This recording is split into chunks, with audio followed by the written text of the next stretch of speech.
Eh bien, bonsoir à toutes et à tous, et bienvenue sur Bonjour. Coupé. Bonjour à vous. Ouais. Aujourd'hui, du coup, je suis avec toi, Sylvain, Bonjour à tous et à toutes. Et Mathilde. Mathilde, oui. Bonsoir. On va vous parler des films d'actualité comme d'habitude, et on va commencer directement par The Amateur. Ouais. Donc, The Amateur, film qui vient de sortir cette semaine, que j'ai vu avec toi, Sylvain. Est-ce que tu veux nous dire 2-3 trucs sur The Amateur? Oui, on peut peut-être commencer à rappeler le sujet. Alors, c'est un film d'espionnage avec Rami Malek, qui est un cryptographiste, analyste de la CIA. Travaille dans les sous-sols de bâtiment de l'Anglais. Bâtiment nommé George Bush. Je ne savais pas que l'ancien président des États-Unis avait donné son nom à un bâtiment des services secrets américains. Et qui est marié, qui vit bien tranquille. Sa femme va à un congrès à Londres. Ça va pas très bien se passer. Il enquête en fouillant les archives de la CIA sur ce qui s'est passé. Et il va découvrir qu'il y a des opérations pas très très légales qui ne sont pas complètement indépendantes de ce qui est arrivé à sa femme. Et il va décider donc de Se venger. enquêter lui-même, de se venger, de passer de l'analyste personne derrière un PC, un écran, à l'homme d'action. Alors, tel que t'en parles, on dirait que c'est un peu un mélange entre du Kill Bill et du James Bond. Mais je trouve que moi, ça va ni à la cheville du Kill Bill, ni à la cheville du James Bond. Je sais pas ce que t'en penses. Ouais, non, oui, non, le lien avec Kill Bill, à part le thème de la vengeance, oui. Ça... La première partie, oui, où décrit les institutions, tout ce qui est vraiment surveillance avec tous les moyens, toute la technologie, même si c'est vraiment plutôt dans la décoration, parce que tous les écrans qu'on voit, on voit plein d'écrans avec plein de lignes de code, mais c'est ininterprétable. Il n'y a qu'un moment que j'ai Oui. repéré où on voit qu'il est sur un PC qui aurait 2400 corps. C'est Ouais. possible, ça? C'est un peu de la... Ouais. C'est pas très réaliste, effectivement. Voilà, 2400 cœurs, même sur des gros serveurs. Voilà.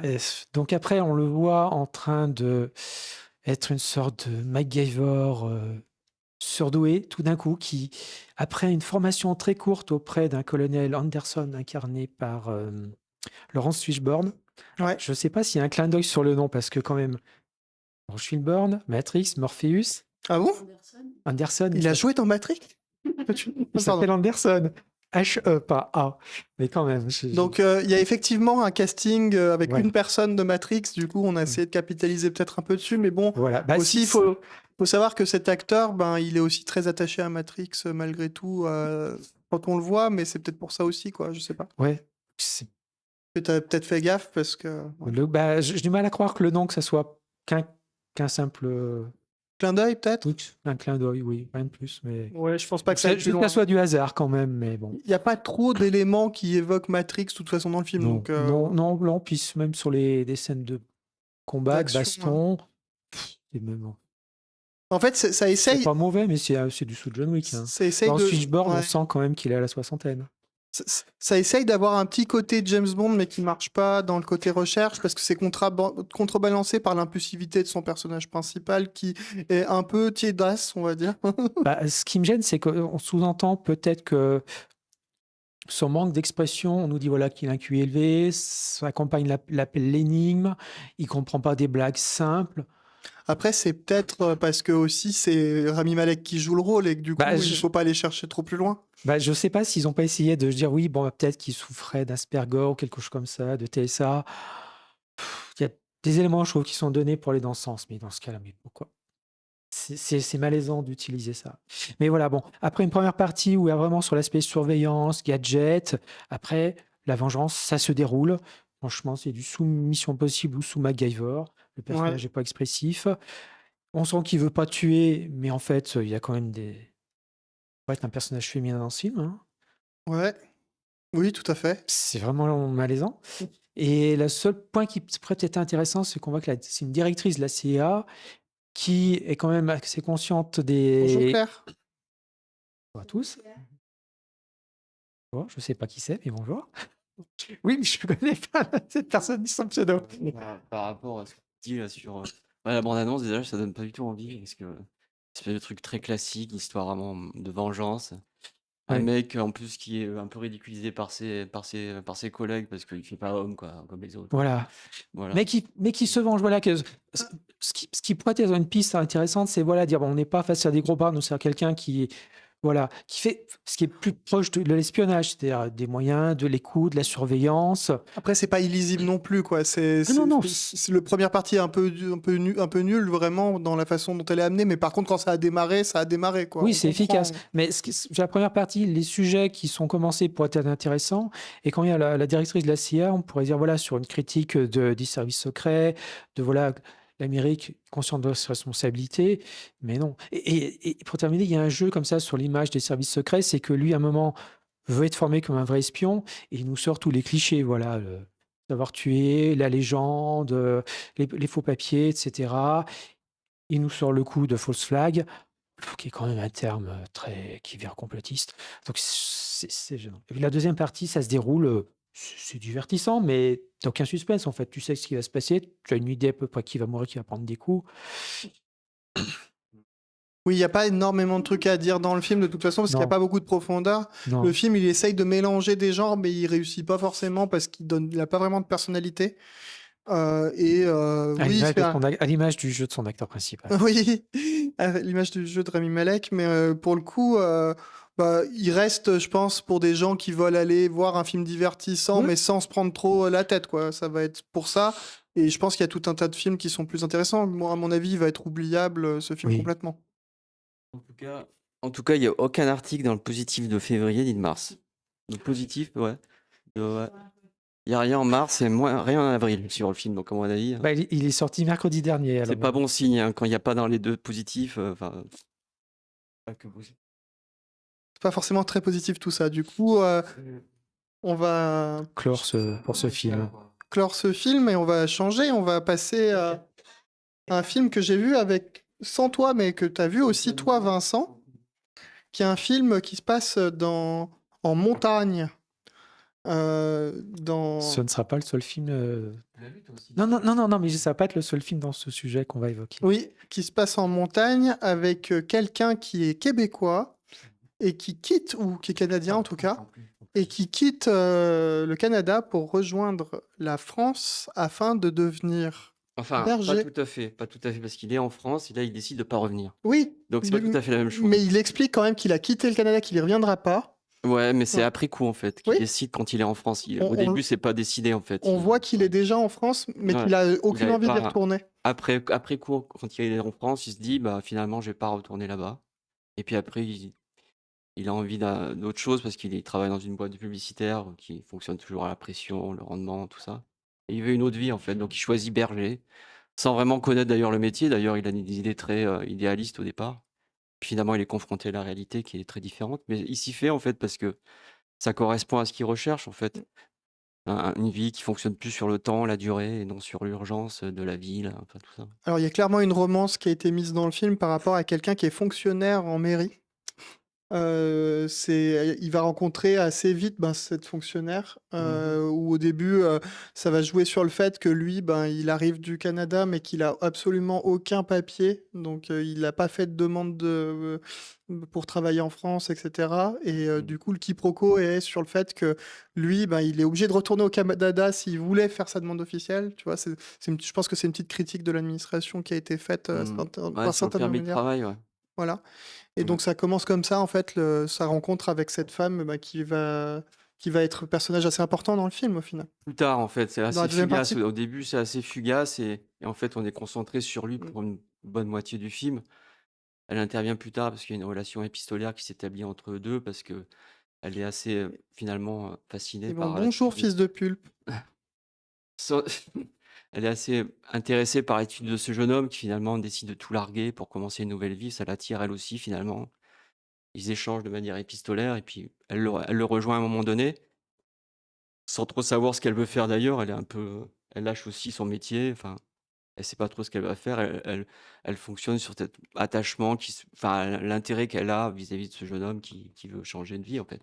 Et justement, il y a Mmh. toute cette première partie où Mmh. cet apprenti berger n'a aucune expérience et va vouloir devenir berger, mais où, ben, au final, il va rencontrer des gens Mmh. avec qui il va travailler Mmh.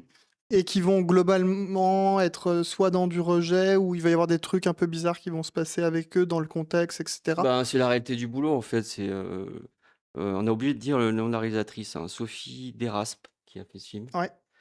et qui était jusqu'à présent, elle s'intéressait à plein de sujets différents en essayant de les traiter de manière assez, on va dire naturaliste. Parce que finalement, on pourrait tomber dans le panneau quand on fait ce genre de film, une espèce d'idéalisation de la vie à la campagne, ce qui est pas du tout le cas dans le film, en fait. Ah non, d'ailleurs, il dépeint des Ouais, personnages parfois assez cruels dans le film, hein, ouais, ouais. il y en a autant dans la campagne qu'à la ville, même de la maltraitance, hein, je veux dire, c'est pas propre à la ville, en Ouais, fait. donc c'est pas un film qui est gentil avec son sujet, hein, c'est un film qui est Non, assez. et en même temps, il met en avant quand même cet aspect un peu Ouais. aussi, la différence entre la campagne et la ville par rapport aux espaces a priori, libres, en fait, entre guillemets, en fait. Et c'est bien filmé la nature, par contre, par Donc, rapport à ça. le film ne tombe pas dans les clichés de Une hirondelle a fait le printemps avec Mathilde Seigner. Ça, je peux pas te dire, Ah j'ai bah, pas vu le c'est film, gros. Bah, donc je peux pas savoir. bah, dans le genre Mais cliché d'une citadine qui ah oui, fantasme la campagne il y a eu plusieurs films là-dessus, hein. et qui tombe, c'est insupportable. C'est du Bah, Christian là, Cardin. lui, il a besoin de réfléchir et d'écrire et finalement cette expérience qui est difficile au Et, début, hein, et on rentre plus dans le mmh, fait que non, c'est pas la success story du berger. C'est mmh. vraiment, on essaye clairement lui mettre des bâtons dans les roues à plusieurs moments, mais pas volontairement. Mais en tout cas, on voit la Bah, on difficulté le met à qu'il y a. l'épreuve, en fait, hein, Voilà. on le met à l'épreuve, d'autant qu'en plus, la campagne, ils sont souvent habitués à des gens de la ville qui viennent pour une nouvelle vie à la campagne. Ouais, et puis en plus, souvent il y a une espèce de, comment on appelle ça? De manque de respect vis-à-vis des gens de la campagne. Évidemment, les gens arrivent avec de la ville, avec leur Ah, savoir, tout ça, ah, mais un savoir qui n'est mm. pas accompagné de pratique ni d'expérience. Donc du coup, sans l'expérience, le savoir, ça vaut pas grand-chose. C'est un peu ce que dit le film, en fait, hein. Après, clairement, hein, les autres bergers, Mmh. etc., ils sont tous dépeints, pas forcément dans leur meilleur visage, hein. Vraiment, on les Bah, voit qui sont par rapport à leurs propres mmh, enjeux.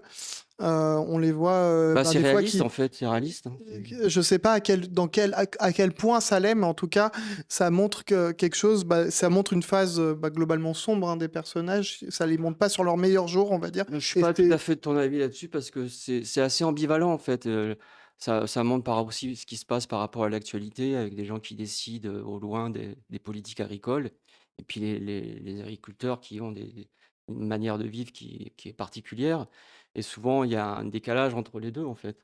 Alors, la personne qui a parlé de l'hirondelle vit-il à la campagne? Alors, pour info, on vit tous à Lyon, et pour info, moi, j'ai vécu longtemps à la campagne, et on est au moins deux ici à avoir vécu pas mal à la campagne. Ouais. Alors non, je vis pas à la campagne, je suis un pur citadin, donc je n'ai aucune idée si c'est crédible ou pas. Mais le film est pas terrible, il a fait la campagne sur le jeu des acteurs. Par contre, il y a un truc intéressant, c'est un peu ce voyage initiatique qu'ils vont faire parce qu'il entre dans une boîte, il part à un moment donné parce qu'il en peut plus et à un moment donné, il est recruté par une autre, agricultrice pour faire les transhumances. Donc on apprend ce que c'est vraiment la transhumance, tout ça. Donc effectivement, les troupeaux qui vont dans les alpages, période estivale pour l'herbe, en fait. Et du coup, il y a tout ce voyage, qu'ils font en plusieurs, en fait. On voit l'entraide qu'il y a entre les différents bergers aussi et c'est tout un voyage et lors de ce voyage, effectivement, c'est à ce moment-là où le personnage féminin se rapproche du berger. Ouais. Enfin, les 2 se rapprochent, en fait, parce qu'il y a l'expérience commune et il y a ce troupeau en commun, en fait, finalement, qu'ils doivent mener jusqu'aux alpages. Enfin, je sais pas si bon, je sais pas trop, j'ai pas réussi à Ouais, c'est quoi comme région? c'est les Alpes, en fait, parce que Les ça Alpes. ça se passe à Arles au début. Les Alpes du Sud. Ouais, donc je pense qu'ils remontent en fait, par les Alpes-Maritimes, tout ça en fait, ils font ça de ce côté-là et d'ailleurs c'est intéressant parce que dès le début on reconnaît parce que le premier plan c'est les arènes de Arles en fait. Ça c'est le point de départ et donc du coup à partir de là, on suit le parcours de ce berger qui rencontre différentes personnes, qui se rapproche avec cette jeune fille qui elle aussi est attirée par le parcours de ce berger, enfin de ce berger, on va dire en apprentissage, on va dire. Mais ce qui est bien dans le film, c'est qu'il y a pas de jugement particulier.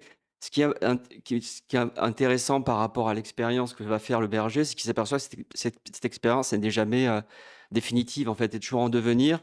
parce que comme les autres agriculteurs, ils sont confrontés Ah, à la limite de la nature, c'est-à-dire, les loups, voilà. alors j'en sais rien par rapport à ta question sur quoi tu parles, si tu parles du film de Ben, l'Hirondelle ou fi pas, mais en tout cas, moi, ce heu, que je peux dire, c'est que en tout cas ayant vécu en mmh, campagne, mmh, je le trouve justement un peu dur par rapport bah, aux habitants de la campagne, mais ouais, peut-être que j'ai un regard qui a changé depuis que j'y vis, parce qu'avant j'y vivais mmh, pendant toute mon enfance. Moi, j'ai été proche du milieu agricole quand j'étais plus jeune, par moments, mais pas non plus comme eux, quoi. J'étais pas mmh, berger, mais j'ai de la famille qui était dans ce métier-là. Et pour le coup, j'avais pas cette image-là, tu vois, de l'action, parce qu'il faut mmh, savoir que les deux, comment dire, il y a deux bergeries, on va dire deux endroits dans le film où il y a quelqu'un qui tienne une bergerie. Dans un endroit, c'est un côté un peu plus industriel, où là, il y a une volonté de rentabilité. Et l'autre, c'est dans quelque chose qui est dans une volonté il familiale, y en a ça qui va ont se plus de perdre, quoi. difficultés financières Voilà. que d'autres, en fait, Et sauf qu'il y a tout donc un attrait à la folie, par exemple, qui est présenté dedans, à des changements d'humeur d'un des personnages, notamment, qui est difficile, etc. Voilà. en même temps qui est assez logique par rapport aux difficultés, à laquelle il est confronté, en fait, hein. Ok. Il y a que des difficultés économiques, en tout cas, en matière de réalisme, ça apparaît réaliste, en tout cas, je ne pourrais pas confirmer si c'est vraiment réaliste. On n'est pas non plus dans un documentaire, quoique, souvent dans la manière de filmer, ça ressemble à ça, en fait, parce qu'on suit vraiment le parcours des bergers pendant la transhumance et la notion importante, c'est fait partie de ces films aussi, qui travaillent aussi beaucoup avec les gens de la région. Donc il y a un côté aussi, acteur amateur ou figurant qui est très important. Il y a jamais ce qui m'a intéressé qu'est-ce qu'il y a? Non, mais je lisais le message dans le chat, et Mmh. le seul truc que je veux répondre, c'est que je pense que Sylvain, mais peut-être que je parle un peu à ta place, donc tu me reprendras, pensait, à mon avis, sur le jeu d'acteur, et je pense que c'est pas du tout lié au fond, quoi. Mmh. Voilà. Bref, je te Ah ouais, laisse. ouais, bah, après, moi je peux pas parler d'une hirondelle a fait le printemps, donc je sais pas, On faudrait va pas pas, on va suivre. pas, on va pas dévier. Voilà, je pense que Berger, un film qui a sûrement des qualités plastiques, de Ouais, ouais. jeu, d'effets documentaires. Et puis, je pense, vous me direz, mais il y a entre qu'un film peut, par la manière dont c'est filmé, Ouais, un style documentaire, le ouais, jeu des comédiens, la nuance, la ouais, complexité, bien sûr. peut rendre quelque chose qui soit vraisemblable, qui pourrait se passer, sans être vraiment réaliste. Ah beh, c'est Et un le rôle du cinéma, documentaire, ouais, c'est oui, non, mais ouais. voilà, entre ce qui est, c'est que ça dit quelque chose sur le monde, que ça le Ouais, décrit bien, ou c'est une bonne représentation, on peut y croire, ça pourrait se passer comme ouais. ça. En tout cas, ça apparaît réaliste dans ce Et sens-là. je Le trouve, film est et cohérent, en pour fait. aller dans Hirondelle Ouais, vers le printemps, ouais, peut-être ce qui se passe, ouais, c'est la réalité, mais la manière dont c'est filmé, ouais. ça fait pas rien, ça fait très artificiel. Bah non, mais Non, il y a vraiment je un vois travail même uniquement les ouais. deux comédiens vedettes Mmh. qui veulent qui touchent leur cachet ou qui veulent dire bon bah je peux jouer le C'est pas le bobo, cas de voilà. Berger, en fait, du Voilà. tout. Donc C'est-à-dire qu'on sent qu'il y a un travail sur une découverte et une voilà. expérience qui se fait progressivement. Une expérience qui n'a pas vraiment de finitude parce que c'est en perpétuelle évolution. L'homme est confronté à la nature directement et du coup et aussi aux limites que la nature lui impose et ça, c'est imprévisible, en fait. Les loups, c'est des animaux imprévisibles. Autant le berger est là pour suivre enfin, accompagner les moutons, autant le loup, il est là pour chasser donc on doit faire avec ces 2 réalités, en fait. Et je pense que c'est ça, à une époque où il y a vachement les conflits entre bergers et écologistes par rapport à la réimplantation des moutons, je pense que ce film sonne vraiment juste, en fait. Sonne vraiment juste heu et aussi dans la manière de filmer, comme pour rebondir sur ce que tu disais, Sylvain, il y a effectivement cette notion de découvrir l'autre aussi, de prendre le temps de le découvrir, tout ça, avec des plans, par exemple, dans la relation amoureuse où il y a beaucoup de suggestions, des plans rapprochés sur on prend le temps d'être avec l'autre, de le sentir, tout ça. On n'est pas dans justement ce qui pourrait être attribué à quelque chose d'urbain, dans la consommation, en fait, de l'autre. On est dans la découverte, dans le partage et l'expérience avec l'autre, en fait. Donc tout ça, c'est bien montré dans la manière de filmer, je trouve. Enfin, c'est Et on arrive du coup à la fin ouais, ouais. de, Parce qu'on a pas mal dévié ouais. sur une fausse polémique, je dirais, par rapport à mais c'est pas grave. Non, non, pas du tout, c'est intéressant en même temps et moi j'ai pas d'éléments de discussion là-dessus, donc je peux pas suivre. C'est pas Eh grave, bien, c'est pas grave. on va passer à un film que j'ai vu tout seul, qui s'appelle La jeune femme à l'aiguille, que j'avais vu lors du Festival de Cannes de l'an dernier, puisqu'il était en compétition. C'est un film qui raconte, donc ça remonte, donc pour le moment, il faut que je me remémore. Il me semble qu'il était en noir et blanc, si je ne me gourre pas. C'est sur une jeune femme qui va, qui va travailler pour une autre qui est censée sauver des enfants. Voilà, pour faire simple.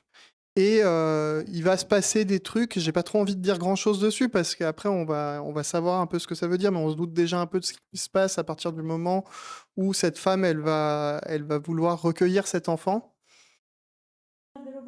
Et peut-être qu'il va il se passer des choses de l'attachement envers cet enfant, etc. Peut-être qu'il va se passer aussi d'autres choses parce qu'il n'y a pas qu'un enfant, il y a des enfants qui viennent être amenés à chaque fois à ces gens-là. Et moi, ce que je veux dire sur le film, c'est que j'avais plutôt un bon souvenir de ce que c'était le film par rapport au reste de ce qui se passait à Cannes l'an dernier. J'en ai pas non plus, enfin, un bon souvenir. J'avais un bon feeling sur le film. Je pensais j'étais pas sûr qu'il puisse avoir une quelconque récompense, mais ça fait partie de ces films un peu qui à Cannes décollent pas forcément, donc on voit pas forcément sur le devant des projecteurs par la suite, mais qui me semblent quand même intéressants à aller voir, même s'ils ont tout un aspect graphique qui est peut-être un peu trop poussif par moment, où il y a des aspects dans le scénario qui sont un peu trop appuyés par moment, mais moi je trouvais que c'était plutôt pas mal. Mais en fait, ce que je voulais dire par là, c'est que j'ai eu tendance à voir que dans le film, que, que, comment dire, que dans la réception, j'essaye de retrouver, la réception du film est assez mauvaise, je me semble. Elle Par a rapport au pas, public ouais, et par rapport à la aux critique critiques aussi. surtout, plus qu'au Bah, public d'ailleurs. il y a quand même une double page dans positif, Ouais. donc je pense que positif a. Enfin, moi, ce que je note, c'est que la photo, moi j'ai vu en bande-annonce, j'ai vu la photo était quand même d'une grande qualité en fait. Voilà. Après, peut-être qu'il y a des critiques qui n'ont pas apprécié. Là, il y a des références au Danemark, ça se passe au Danemark, j'ai bien compris, si j'ai bien compris, non? Pourquoi En fait, c'est pas par rapport tant à Ouais. l'histoire que c'est important. Ah, d'accord. Je pense que c'est peut-être le lieu, j'en sais rien, mais dans l'histoire, ça pourrait se passer à plein d'endroits. C'est D'accord. pas. Ils divisent la critique, d'après ce que je lis, en fait, hein. C'est possible, ouais. C'est Et ils possible qu'ils parlent, il divisent, y a mais j'ai toujours pas quelque compris trop chose de pourri pourquoi. au Danemark, en fait. Ouais, si on citait Dalmed, ouais, peut-être, c'est une manière de présenter une certaine forme, enfin, ce que peut susciter le film Oui, en non, mais faisant référence à Hamlet, je sais ça fait un pas. bel encadré, quoi. Ouais, mais bon, c'est plutôt pas mal, en fait, comme référence. Après, je sais pas si ça, c'est vraiment, on voit ça dans le film.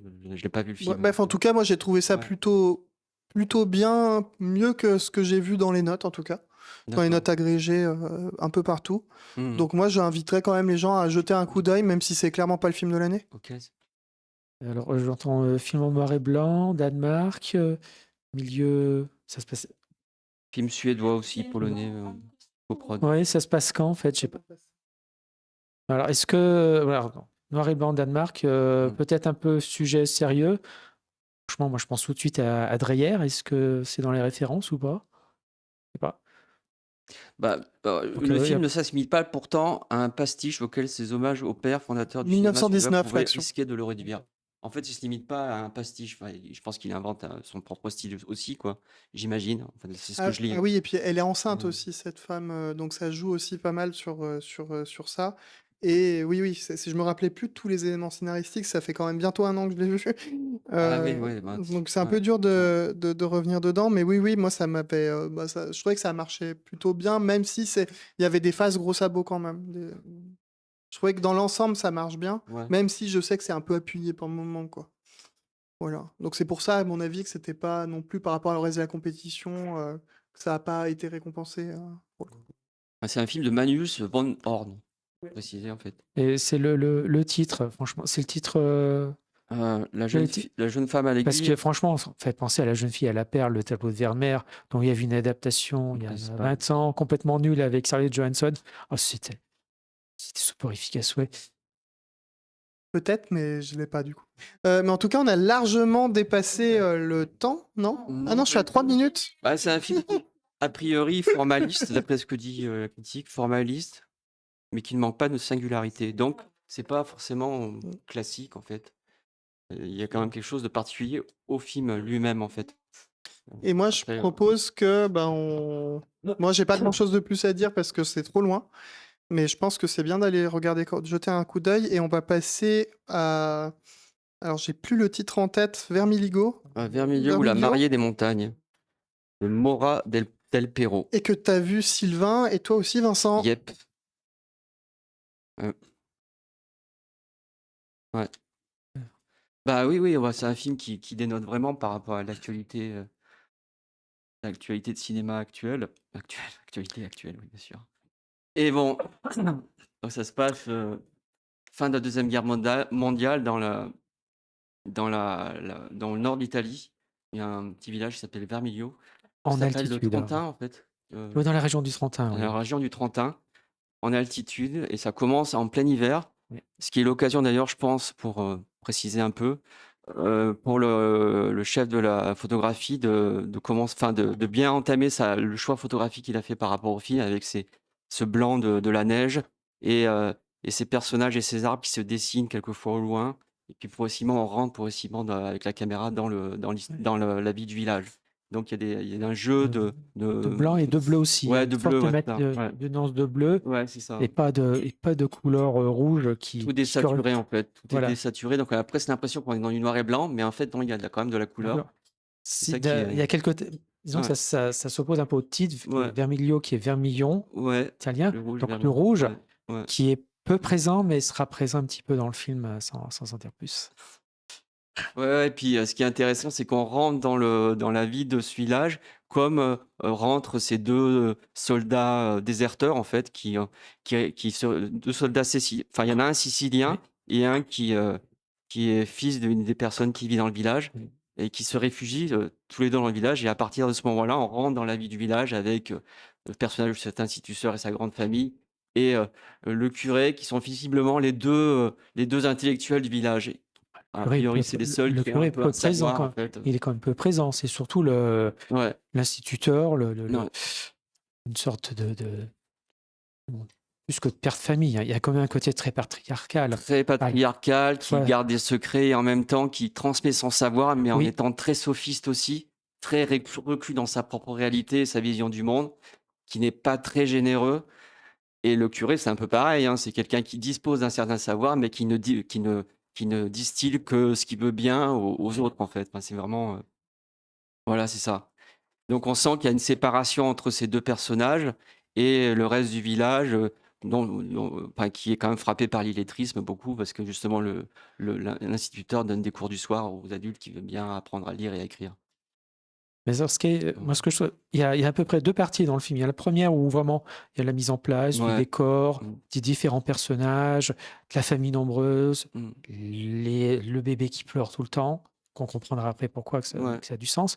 Ouais. Donc là, c'est vrai que la première partie, j'ai eu un petit peu de mal. J'ai eu l'impression qu'on est un petit peu dans tous les clichés du film comme ça de campagne. Mais assez rapidement, quand on sait aussi par rapport à ce qui se passe au bébé, l'apparition de ce soldat sicilien, je trouve que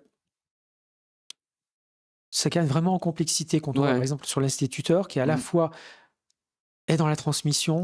Je trouve qu'il y a une scène assez emblématique où il a 2 disques qu'il écoute et sa femme lui reproche d'avoir acheté un 3e disque comme si 2 c'était pas déjà suffisant. Ouais.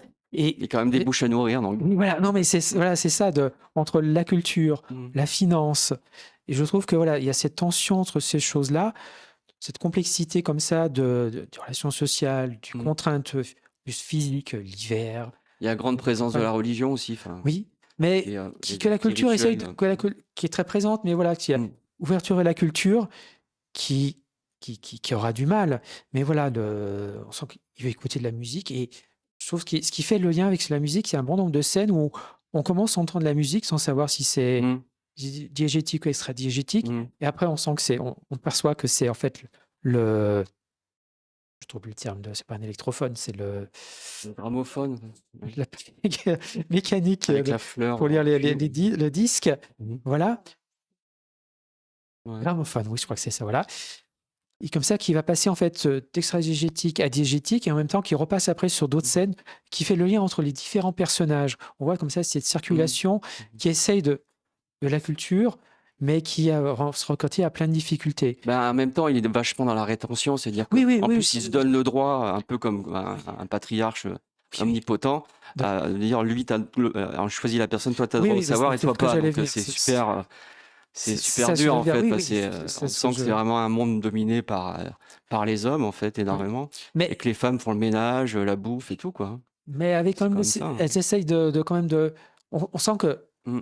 leur volonté d'essayer de s'échapper, leur désir, se heurte justement à tout ça. Ouais. Mais voilà, ce n'est pas nié. Mais il C'est s'exprime pas quand même, hein. abstraction. Ça Voilà. s'exprime quand même, hein. C'est-à-dire, il y Euh, a certaines séquences qui montrent les personnages féminins, qui décrivent bien en fait leur situation vis-à-vis à la fois de l'Église, de l'interdit, du péché, et puis leur relation au savoir. Parce que oui, tous en fait ont envie d'apprendre à oui. leur façon en fait, mais on va pas leur donner la possibilité d'apprendre en fait. Donc il y en a qui vont se rabattre sur la relation amoureuse, se marier, tout ça pour continuer, enfin faire perdurer la tradition, mais en même temps il y a aussi énormément de sentiments. C'est pas qu'un truc.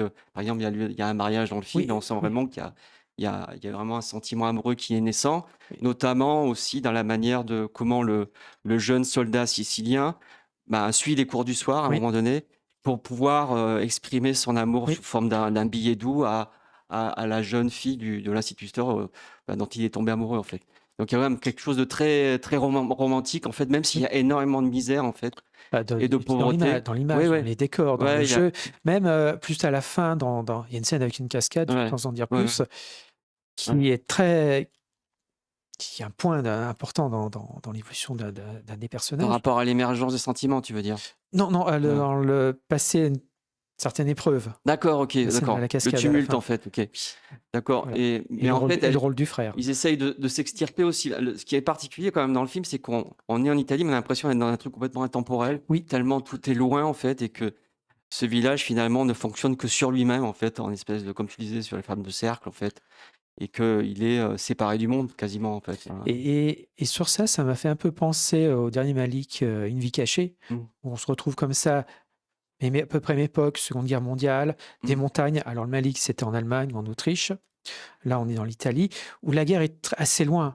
Dans le film italien, il y a les 2 soldats présents, on entend les avions. Dans le Malik, en fait, ils sont dans un milieu idyllique Mm. et en fait, lui doit faire son service militaire, doit être engagé et il s'oppose, on peut comprendre. Mais chez Malik, voilà, il s'enferme dans un refus en disant: «Non, je suis croyant, Dieu dit on tue pas». Il s'oppose et puis jusqu'au boutisme, jusqu'à en fait se faire exécuter, Ouais, bien alors sûr. qu'on lui avait proposé d'être infirmier, etc. Et voilà, et je trouve qu'en fait, là, ce film italien, c'est vraiment l'opposé. Alors, il Je n'est pas trouve, du tout dans le boutisme, il y a des voilà, vachement de nuances, il y a beaucoup les de. Ouais, personnages c'est complexe. essayent des choses. Ils se Ils sont cognent à la confrontés à des vie, barrières, c'est ouais. très dur, Ouais, ouais, ouais. mais voilà. Alors que le Malik, voilà, on est dans un petit milieu idyllique, on se préserve. Et puis en plus, ce qui est rajouté moi je trouve ce qui me gênait, c'était que le film était tourné en anglais, alors que tous les comédiens, le Ça, lieu, c'est c'est langue ouais, allemande. c'est un gros Voilà, problème. ça sort complètement du film. Ouais. Voilà, et aussi, ça m'a fait un peu penser au Ruban blanc de Haneke, Mm. sur comme ça, l'histoire de famille très dure, mais sans avoir la dureté du ruban blanc, Mm. qui était quand même, il y avait une violence, une brutalité. Là, il y a quand même plus, on va dire, Il y une a quand même une douceur. grande différence en fait entre les Oui, deux films, c'est que oui, là, en plus, dans Vermilio, oui. la réalisatrice a eu recours, parce que c'est aussi une forme d'autobiographie, elle parle de Oui, sa région d'enfance. Elle a eu oui. recours un peu comme d'ailleurs dans 20 On Dieu va dire, oui, aussi, oui, c'est ça. avec des J'allais. des Je acteurs sais non professionnels. quand c'est qu'on en parle. Mais du coup, il y a tout un cinéma qui commence à émerger justement où les réalisateurs ont recours à moins d'acteurs professionnels, ce qui pose le problème du statut d'acteur maintenant au cinéma, parce qu'il y a beaucoup de nouveaux acteurs qui étaient non professionnels qui arrivent dans ces films et finalement, ça fonctionne très bien en fait. Ça fonctionne très bien, il y a elle est figée. Ah oui, Ah elle oui. est figée effectivement. Je sais pas On si croit que je on parle tout le entend temps. peut-être encore le son, c'est possible. Oui, je crois qu'on entend le son parce que je vois le doyen.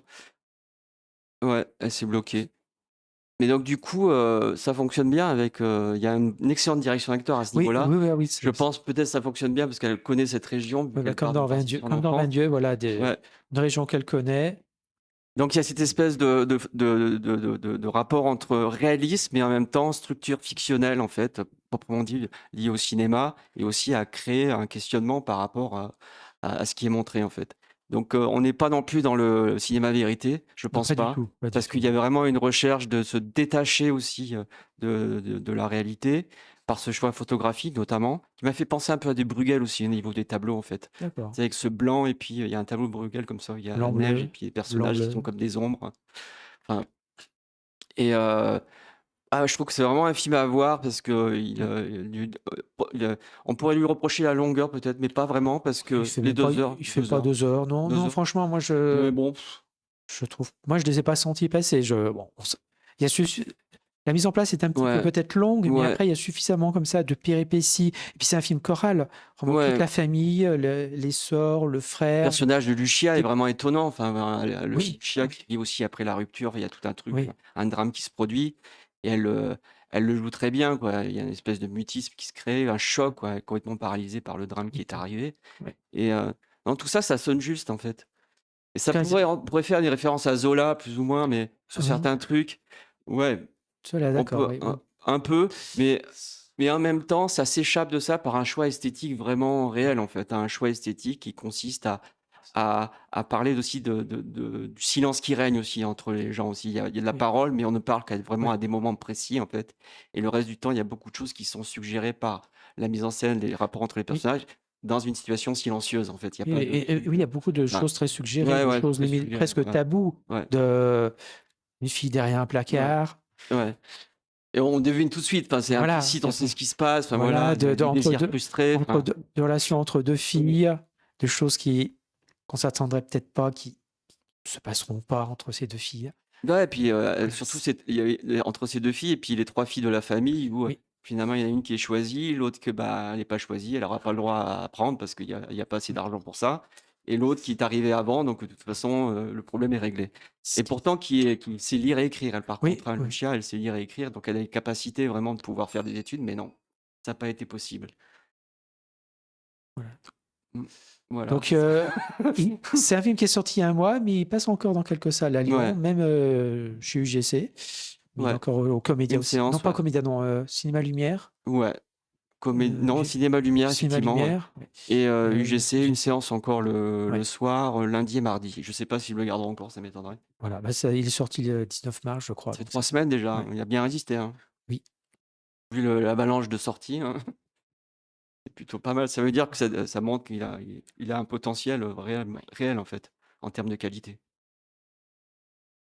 On va passer au prochain film qui est Au pays de nos frères, qui est un film qui est sorti la semaine dernière, un truc comme ça, il me semble.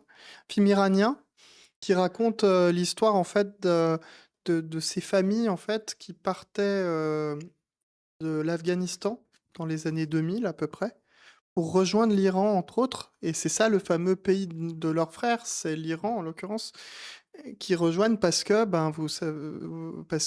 ben il y a en Afghanistan, ben, on connaît la situation maintenant encore actuelle, et qui est encore pire qu'à l'époque. Ouais, mais attends, il y a une chose. Iran, c'est essentiellement chiite. En Afghanistan, c'est plutôt sunnite, c'est pas chiite. Ah oui, mais justement, dans le film, il traite pas exactement de ça. Par contre, il montre Alors, effectivement qu'il y a. c'est pas tant Ouais. religieux, c'est pas tant. Enfin, ça reste. Ben, en fait, c'était lié ça à reste l'époque. islam, Ouais. mais c'est plutôt Ouais. dans la sphère Iran-Perse. C'est plutôt cette idée-là, peut-être. Afghanistan, Alors ça, Iran-Perse. je sais pas, c'est C'est à peut-être là l'ouest que de l'Iran, donc c'est l'est de l'Iran, du coup l'ouest de l'Afghanistan. est-ce que c'est encore dans la zone un peu, c'est ancienne zone d'influence perse? Alors C'est peut-être ça, je crois. j'ai pas le détail dans le film. Je pense Mais que je pense que c'est je pense que ça doit être ces deux éléments ouais. dans le rapprochement, voilà, de historique, zone culturelle, Eh civilisationnelle. ben, j'ai pas le Ah détail. bon, ben, Moi, ce que que j'ai du vu, c'est hypothèse, hein. que c'était à l'époque où je crois que c'est les USA qui occupaient, qui s'étaient mis à occuper des années 2000 à peu 2000, près. ben, après 2001, oui, ben, Ouais. le gouvernement Bush a fait envahir l'Afghanistan pour essayer de traquer Ben Mm. Laden. Et du coup, bah, c'est à partir de ce moment-là où il y a eu ces gens qui sont partis de l'Afghanistan pour aller, entre autres en Iran, parce que c'est un Oui. pays limitrophe, et qui se sont retrouvés à être sans papier, parce que là-bas, ils ne pouvaient pas être naturalisés iraniens. Donc, là, le film retrace en fait cette période où on voit par le prisme de ces Afghans qui ont rejoint, en tout cas sur 3 histoires en fait, autour d'un même groupe d'Afghans.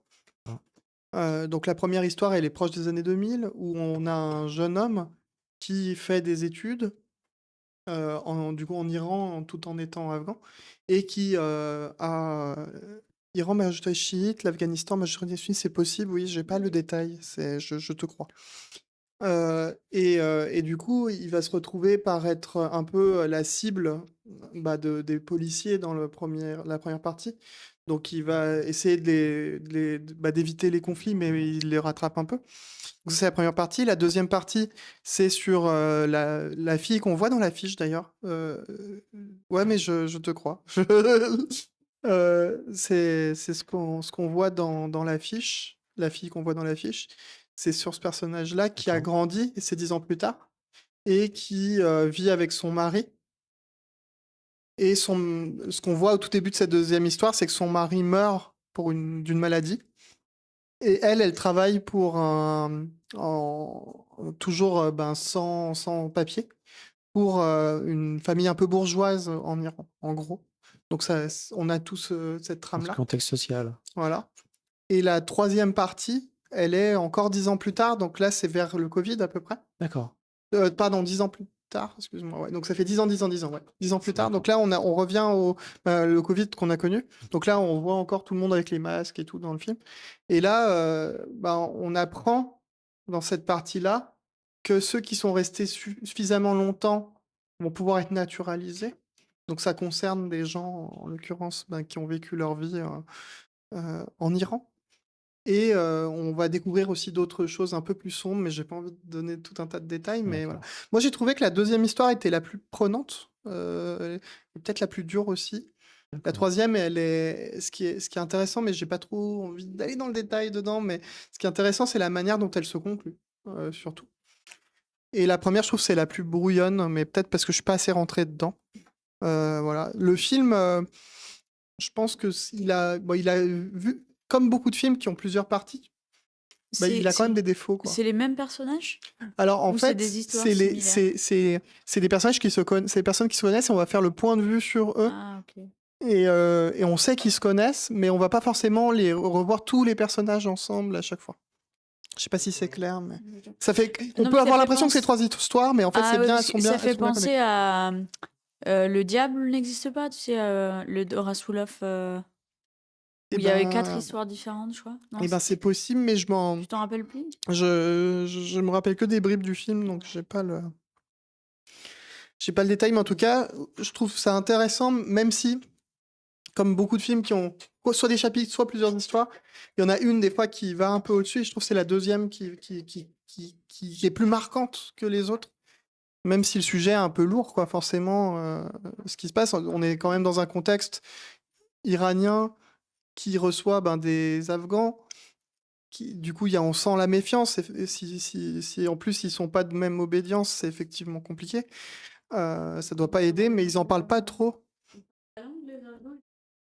Alors, les Afghans, dans le film, moi je reconnais pas. C'est sous-titré.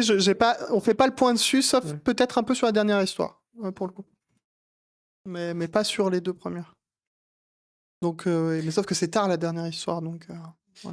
Alors, c'est un film iranien qui est tourné en Iran ou si c'est des C'est expatriés? tourné par un Iranien, ouais. C'est un Iranien enfin, c'est deux. Je crois que c'est une Coréale.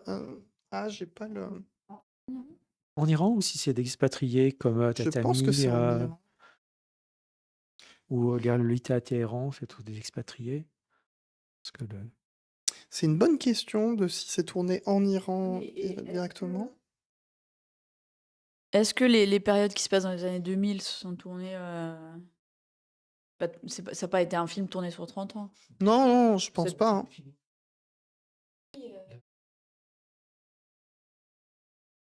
Celui qui était pas bien, là, qu'on avait vu, surtout, c'est qu'on n'avait qui était pas à les... Cannes, Caused by the Tides, le titre anglais, quoi, Je sais plus. il me semble, hein. Sur la rivière.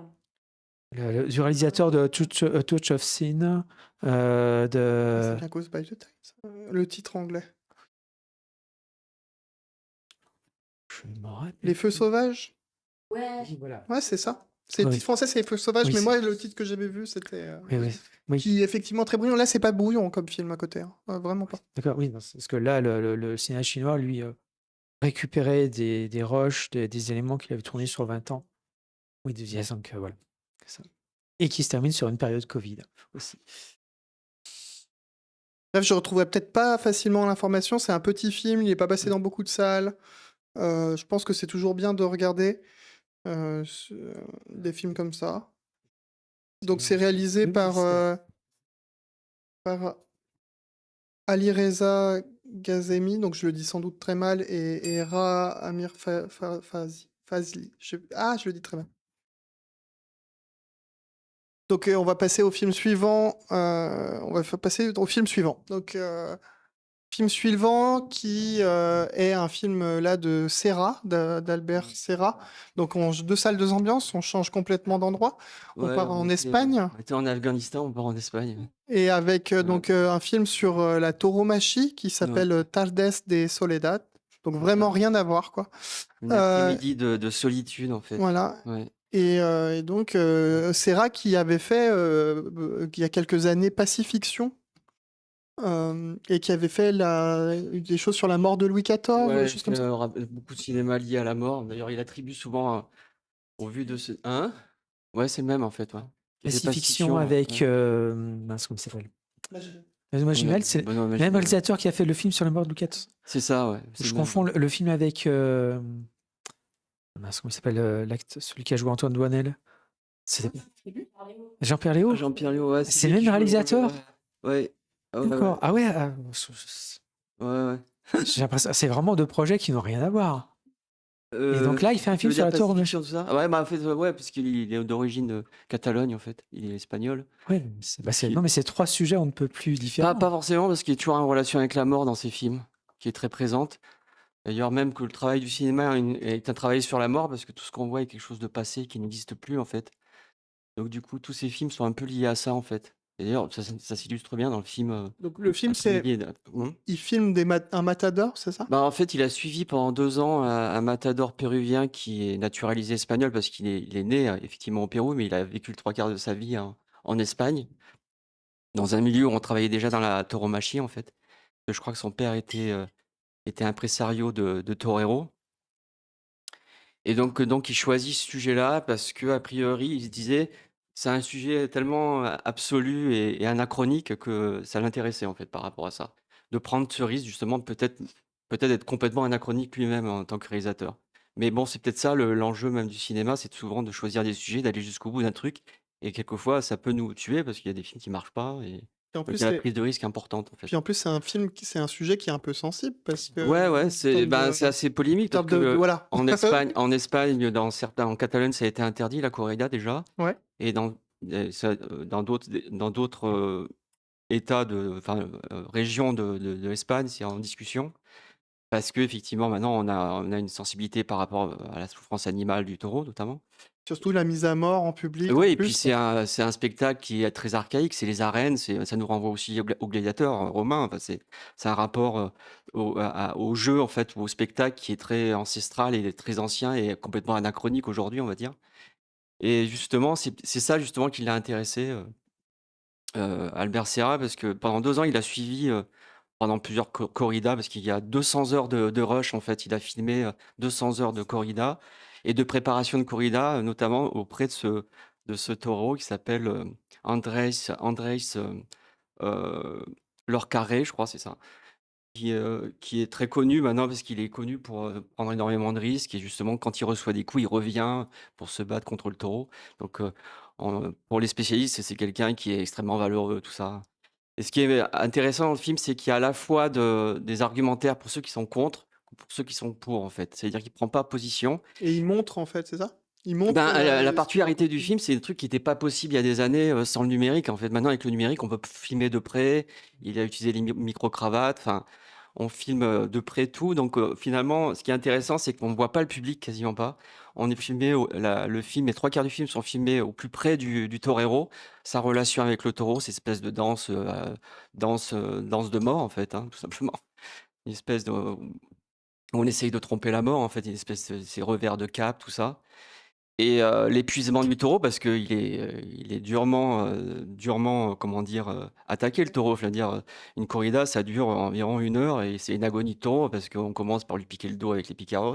Après, il y a les banderillos qui lui plantent des trucs dans le dos. Ouais, C'est-à-dire qu'il arrête pas de saigner le taureau, hein, pendant c'est toute d'autres la toreros, c'est ça, qui viennent attaquer le taureau? En fait, c'est pas vraiment dit dans le film, mais en fait, il y a toute une équipe autour du torero, c'est-à-dire il y a les picaros et puis les banderillos qui eux sont chargés d'épuiser le taureau quelque part et aussi quand le taureau est protéger aussi le torero quand il y a des risques d'embrochement, quoi, enfin de se faire embrocher, donc il l'attire pour dévier son attention.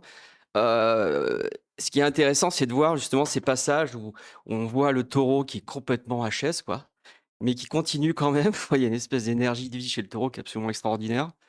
Et le torero qui joue avec ça, qui se met tout près, quelquefois, on se dit, mais il est complètement cinglé parce que le taureau, il a quand même des cornes qui font 30 centimètres de long, facile. Et il se prend un coup de corde, c'est fini, parce qu'il y a quand même eu des exemples de l'actualité où des taureaux ont reçu un coup de corde en plein cœur, hein. Ils sont morts tout de suite, hein, cash. Donc ils prennent énormément. Et justement, ils se posent cette question-là, Albert Serra. Qu'est-ce qui pousse Torero? Et on sait jamais en fait, on sait jamais parce qu'il est très silencieux, à contrario avec tout son entourage qui est par contre souvent il y a ce rapport-là justement, il y a la beauté de cette espèce de danse, ce côté horrible aussi et en même temps la vulgarité de tous les gens autour qui sont extrêmement virilistes, qui balancent des trucs, il a des grosses couilles, enfin il y a des trucs, c'est épouvantable et une chose vraiment intéressante aussi, c'est qu'on perçoit chez le torero cet aspect à la fois, masculin et féminin. C'est-à-dire qu'on l'habille comme si c'était une princesse, en fait, il a quelqu'un qui l'habille, tout ça, qui lui met tous ses habits, tout ça, enfin, il est apprêté pour le combat et à la fois très masculin parce qu'il y a une espèce d'affirmation du héros, tout ça. Donc il y a ce rapport-là et il y a une totale absence de sexualité, hein. On dirait qu'il a pas de sexualité du tout, en fait. Enfin, il y a une absence totale des femmes, en fait. Comme si les hommes, réunissaient en eux cet aspect féminin, enfin, en tout cas, lui, cet aspect féminin et masculin, de manière très appuyée, ce qui exclut complètement les femmes, en fait, hein. Il y a pas des toreros, des femmes. Il me Si, il semble y dans en a une, ouais, il y en a une notamment Almodovar qui était très parle avec connue, ouais. elle. Voilà. Oui, oui, bah, Ouais. c'est ça, je Ouais, ouais. pensais. C'est vraiment intéressant Où la d'ailleurs. sexualité n'est pas du tout absente, hein. Ouais, mais là, c'est différent. Là, on parle là, en l'occurrence, c'est dans ce film-là, il y a cette espèce de confrontation du féminin et masculin. C'est un seul personnage, en fait. C'est une sexualité C'est bestiale, c'est ce que tu voulais dire? Ouais, ou une espèce de nanisme, en fait, hein, chez le Non, non, je dis, torero, hein. d'en parler Il y a un avec elle, la côté, sexualité n'est pas absente. Je veux dire, non, il y ouais, a un d'en parler côté avec elle. Non, non, quasiment unanique, juste, je presque, pensais, il y a une scène très fantasmatique de géante. mais il y a un côté presque unanique, tu vois, presque. Le type, il est très religieux, il est très, tu vois, par contre, très ringard aussi, il y a une espèce d'icône où tu as une vierge qui pleure. Chaque fois, il fait des signes de croix devant elle. Enfin, il fait énormément de signes de croix. Enfin, voilà. En même temps, voilà, pour lui, c'est peut-être une manière de se protéger face à souvent une mort qui guette quand même, parce qu'il prend beaucoup de risques. Et ce film m'a vraiment beaucoup marqué, cette espèce de truc, cet épuisement du taureau qui est absolument, on dirait une boucherie, quoi. On dirait que c'est vraiment on assiste à une boucherie et en même temps, il y a cette beauté de ce jeu de cartes, cette danse autour, enfin c'est particulier comme film. Je trouvais ça très fort, hein, enfin, visuellement, c'est extrêmement fort. Après voilà, tout le monde y trouvera matière à critiquer ou pas, la tauromachie. Et ben, sur ces paroles de toréador de Matador, on va passer à un autre film que tu as vu, Vincent, c'est ça, qui est Latz? Comment? Ah Lads, ah oui, là, on est dans le domaine des jockeys donc il y a quelque temps, on était dans le domaine des motocross, là, je sais plus, pour un film aussi qui était filmé au plus près des courses de moto, en fait. J'ai oublié le titre, mais Donc heu, là, La Pampa, voilà, c'est ça. Bravo, La là, on Pampa. met pas d'animaux à mort en public, c'est ça? Non, non, non, bah, Avec les jockeys? dans le truc de Bon, Lads, c'est on peut les l'apprentissage d'un ils sont jeune homme, maltraités. hein, qui veut devenir. Ils sont pas super bien traités non plus, hein. Non, non, c'est en fait, l'accent est mis sur le cheval, en fait. Le jockey est là pour mettre en valeur le cheval, donc il est très interchangeable. C'est ce qu'on dit pour se rassurer, ça. Comment? C'est ce qu'ils disent pour se rassurer. Ouais, ouais, bah, oui, oui, bien sûr. Mais en même temps, c'est aussi un truc complètement anachronique, les courses de chevaux, hein.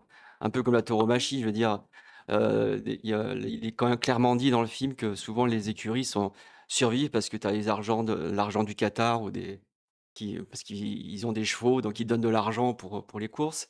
Puis ils peuvent, du jour au lendemain dire: «Bah non, on arrête» et du coup, heu, l'endroit, tombe en faillite. Mais là, du coup, on suit le parcours de ce jeune homme-là, qui a dans son père, en fait, entraîne les chevaux, en fait, dans le film, en fait. C'est-à-dire qu'il y a j'ai oublié le nom du jeune homme, mais dans Lads, mais du coup, son père travaille dans le film par rapport aux chevaux, mais il joue pas dans le film. Et donc le jeune homme joue le héros principal. Je pense qu'il va avoir une sacrée carrière parce que physiquement, il dégage quelque chose de très fort, en fait. Euh, donc je pense qu'il va être appelé à jouer dans d'autres films. À noter que c'est un premier film de Julien Menanto, en fait. Menanto, et du coup, un premier engagement dans un film, un long métrage. Le film traite de tout. On parle aussi, il y a le même sujet dans le film, Nous avons gagné ce soir. Enfin, le truc à la fois que tout, dans ce domaine sportif, en fait, tout peut changer du jour au lendemain, en fait. On peut être brillant et puis on peut chuter d'un coup. Enfin, tout ça est bien montré, et ce qui est bien, c'est que comme dans le film La Pampa, maintenant avec les moyens numériques, on peut filmer au plus près, les courses. Donc vraiment, ils sont filmés au tout près. Enfin, on a l'impression de les vivre, en fait, hein. Et on voit ça aussi dans le film dont on a parlé tout à l'heure, Un après-midi de solitude de Torero. Pareil, le numérique permet des choses que l'argentique ne permettait pas du tout, en fait. Donc du coup, ça ouvre les portes d'un nouveau genre de cinéma aussi, quelque part, hein. Plus maintenant qu'il y a quelques années, je trouve, où il y a vraiment les réalisateurs, jouent là-dessus, justement, sur les capacités supplémentaires qu'offre le numérique. Bon, moi, je trouve que c'est un film qui fonctionne plutôt bien. C'est assez resserré, 1 h 30, donc c'est parfait. C'est pas un grand film, mais pour un premier film, c'est bien, quoi. C'est bien. Pas un grand film, mais un bon film. Donc je répète ce que tu as dit, c'est pas un grand film, mais un bon Un film. bon film. Un buono film. Donc apparemment, oui. On passe au suivant, tu veux? Bah ouais, si vous voulez, ouais. Et du coup, le suivant, c'est les désarrois. Ah, les désarrois de l'élève Torles, Ok, de que tu as vu aussi, c'est ça? Volker Schondorf, hein, qui dans ce film parle vraiment de déjà la recherche qui a habité son cinéma, parce que pendant pas mal de films, bon, il y a ce film et puis il y a eu le Tambour aussi, qu'il a fait plus tard, où là il parle du terreau, qu'est-ce qui a été le terreau de l'avènement du nazisme, en fait, en Allemagne, en fait. Parce que là, le film se passe au début du siècle, à l'époque de l'Empire, en fait, du Kaiser, Attends, je confonds. Alors, avant la attends. Première Guerre mondiale. Alors, ça n'a rien à voir. Et il date de 1966. Alors, je Ouais. confonds, ça n'a rien à voir avec Goethe. C'est pas les. Ah non. Ah, Souffrance ouais. du jeune Werther, autant pour moi. Alors peut-être Oula. qu'il y a un jeu là-dessus, Non, non, hein, alors je peut-être digresse, pardon. peut-être qu'il Oula là. parle de ça Je- directement. Non, tu sais, moi je connais pas le bouquin, donc je pourrais pas t'en parler, mais Non, non, bah, c'est sur le suicide romantique, hein. Suicide romantique, Oui, c'est d'accord. vraiment sur ça. Mais évidemment, ça renvoie peut-être parce qu'il y a effectivement, dans ce film, ça se passe au début du siècle, dans une école vraiment uniquement réservée aux aristocrates, une espèce d'école militaire, on va dire. Et donc tu vois qu'ils sont très conscients de leur pouvoir et qu'ils l'utilisent. Et justement, il y a tout ce truc d'un enfant qui est martyrisé par un groupe parce qu'il a commis un vol. Donc ils en profitent pour faire toute une stratégie de punition, de maltraitance, en fait. Et justement, à travers ça, ils parlent de ce qu'a été le terreau du nazisme, finalement, en fait. Et du coup, c'est dans ce film-là qu'il commence cette réflexion sur qu'est-ce qui est l'origine de ça, en fait, de l'origine du mal, en fait. Parce que justement, au moment, parce que la particularité de l'élève Torres, c'est lui, il fait rien, en fait. Il regarde, il est spectateur et il fait rien, en fait. Et du coup, en même temps, ça témoigne de ce qui s'est passé aussi juste avant-guerre pour l'avant-deuxième guerre mondiale. C'est que on voyait les Français, les Anglais voyaient ce qui se passait, mais ils faisaient rien.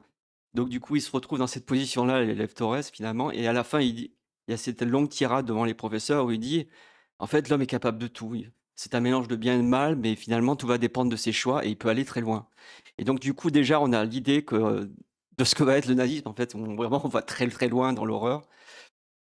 Et du coup, en éludant les notions de bien et de mal, finalement. Et du coup, c'est ça son désarroi à Elef Torres. Et on va pas plus loin, en fait, mais tout le film est quand même marqué on pourrait penser au cercle des poètes disparus, mais c'est l'envers du cercle des poètes disparus. Vraiment, le cercle des poètes disparus, c'est une autre idée de la vie, justement, de partage, d'égalité, on va dire, dans le savoir, dans la transmission. Et là, on est vraiment, non, on est vraiment les maîtres et on fait ce qu'on veut, en fait. On a conscience qu'on peut le faire et on est capable de le faire et on le fait, quoi. C'est, Donc, dans le cercle des poids disparus, l'école qui les oui, ils forme, sont vous ils êtes sont l'élite, avantagés aussi. vous êtes Ouais, l'élite, vous exactement. serez Ouais. l'élite, et bon, la liberté d'esprit, Non, ce que je veux liberté de dire, c'est penser, la la culture. philosophie qu'il y a derrière, en fait, qui est pas du tout la même, parce que La philosophie de ce professeur, c'est pas du tout la même que la philosophie qu'il y a dans cette école du début du siècle dans l'Empire allemand, en fait. Ah, tu as la différence entre les deux Oui, oui, professeurs voilà. emblématiques des deux films. Ça peut rappeler, mais il y a une grande différence quand D'accord, même, en d'accord. fait. En fait, ça s'oppose. Là, il y a la notion d'abus quand même de pouvoir qui est nette. Et déjà jeune, ces enfants qui vont faire partie de l'élite, qui vont ouvrir les portes quand même de Hitler, en fait, les aristocrates allemands.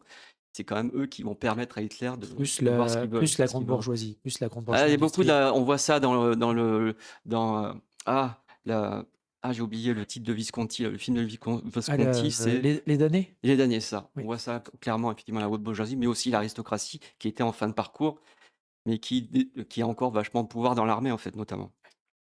Non, non, bah, c'est un film vraiment intéressant. Bah, on est vraiment dans la nouvelle vague allemande, hein, comme il y a eu le free cinéma en Angleterre et la nouvelle vague en France. Et donc, une manière de tourner il y avait l'apparition de Barbara Steele dans le film aussi. Barbara Steele, qui on connaît plutôt dans ses apparitions dans des films fantastiques, genre Le Masque du démon, tout ça. Tu vois? Et qui joue le rôle, en Oui. fait, d'une serveuse prostituée, en fait, qui est très claire avec les jeunes hommes qui viennent la visiter. Vous êtes vraiment des hypocrites, elle dit clairement comme ça, en fait. D'accord. Vous venez quand ça vous arrange, mais quand vous avez vos parents, vous m'ignorez totalement. Enfin, elle est très claire là-dessus. Et c'est elle, à partir de là, qu'on comprend, en fait, ce milieu, en fait, comment il fonctionne, en fait. Voilà, bon, c'est un film intéressant à voir. Après, ça fait partie du patrimoine. Voilà. Eh ben, on va rester dans le patrimoine avec le suivant. La règle du jeu. Ah ouais, ben, honneur à toi. Bon, bah, je sais pas, moi, du coup, la règle du jeu, film de Jean Renoir, avec comme acteur Jean Renoir et d'autres. D'autres très connus parfois. Que dire du film? C'est un film qui raconte en fait les enjeux de plusieurs personnages qui gravitent autour notamment d'un personnage féminin qui est cette... comment elle s'appelle? J'ai plus le nom Une de... aristo. Une aristo, Une voilà. aristo.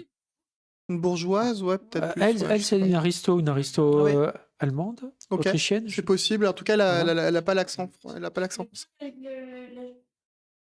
Le film avec la chasse au lapin, là? Oui, oui, oui, oui. Je m'en rappelle Ah plus. oui, si, c'était grand bourgeois et aristo. Oui, il y a tout. Oui, oui. Il y a Il y a toutes les toutes les classes sociales, Voilà. en tout cas, dedans. Et ça commence notamment par un aviateur Oui.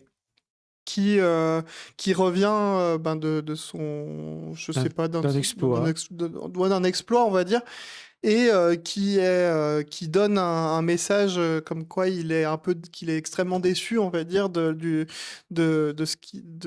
vis-à-vis d'une femme, Voilà. qui est cette aristo. Pour laquelle il avait Voilà. tenté l'exploit. Et en l'occurrence, ça commence par ça, dans le sens où normalement il est censé y avoir que cet aristo qui comprend son message, mais aussi le personnage de Jean Renoir qui va aller s'immiscer au sein de chacune de ces petites histoires Oui, qui fait dans le film. qui fait le Qui fait le lien, lien, ouais. qui fait le lien entre toutes les classes sociales, toutes les personnes. Il y a aussi une histoire avec la servante qui a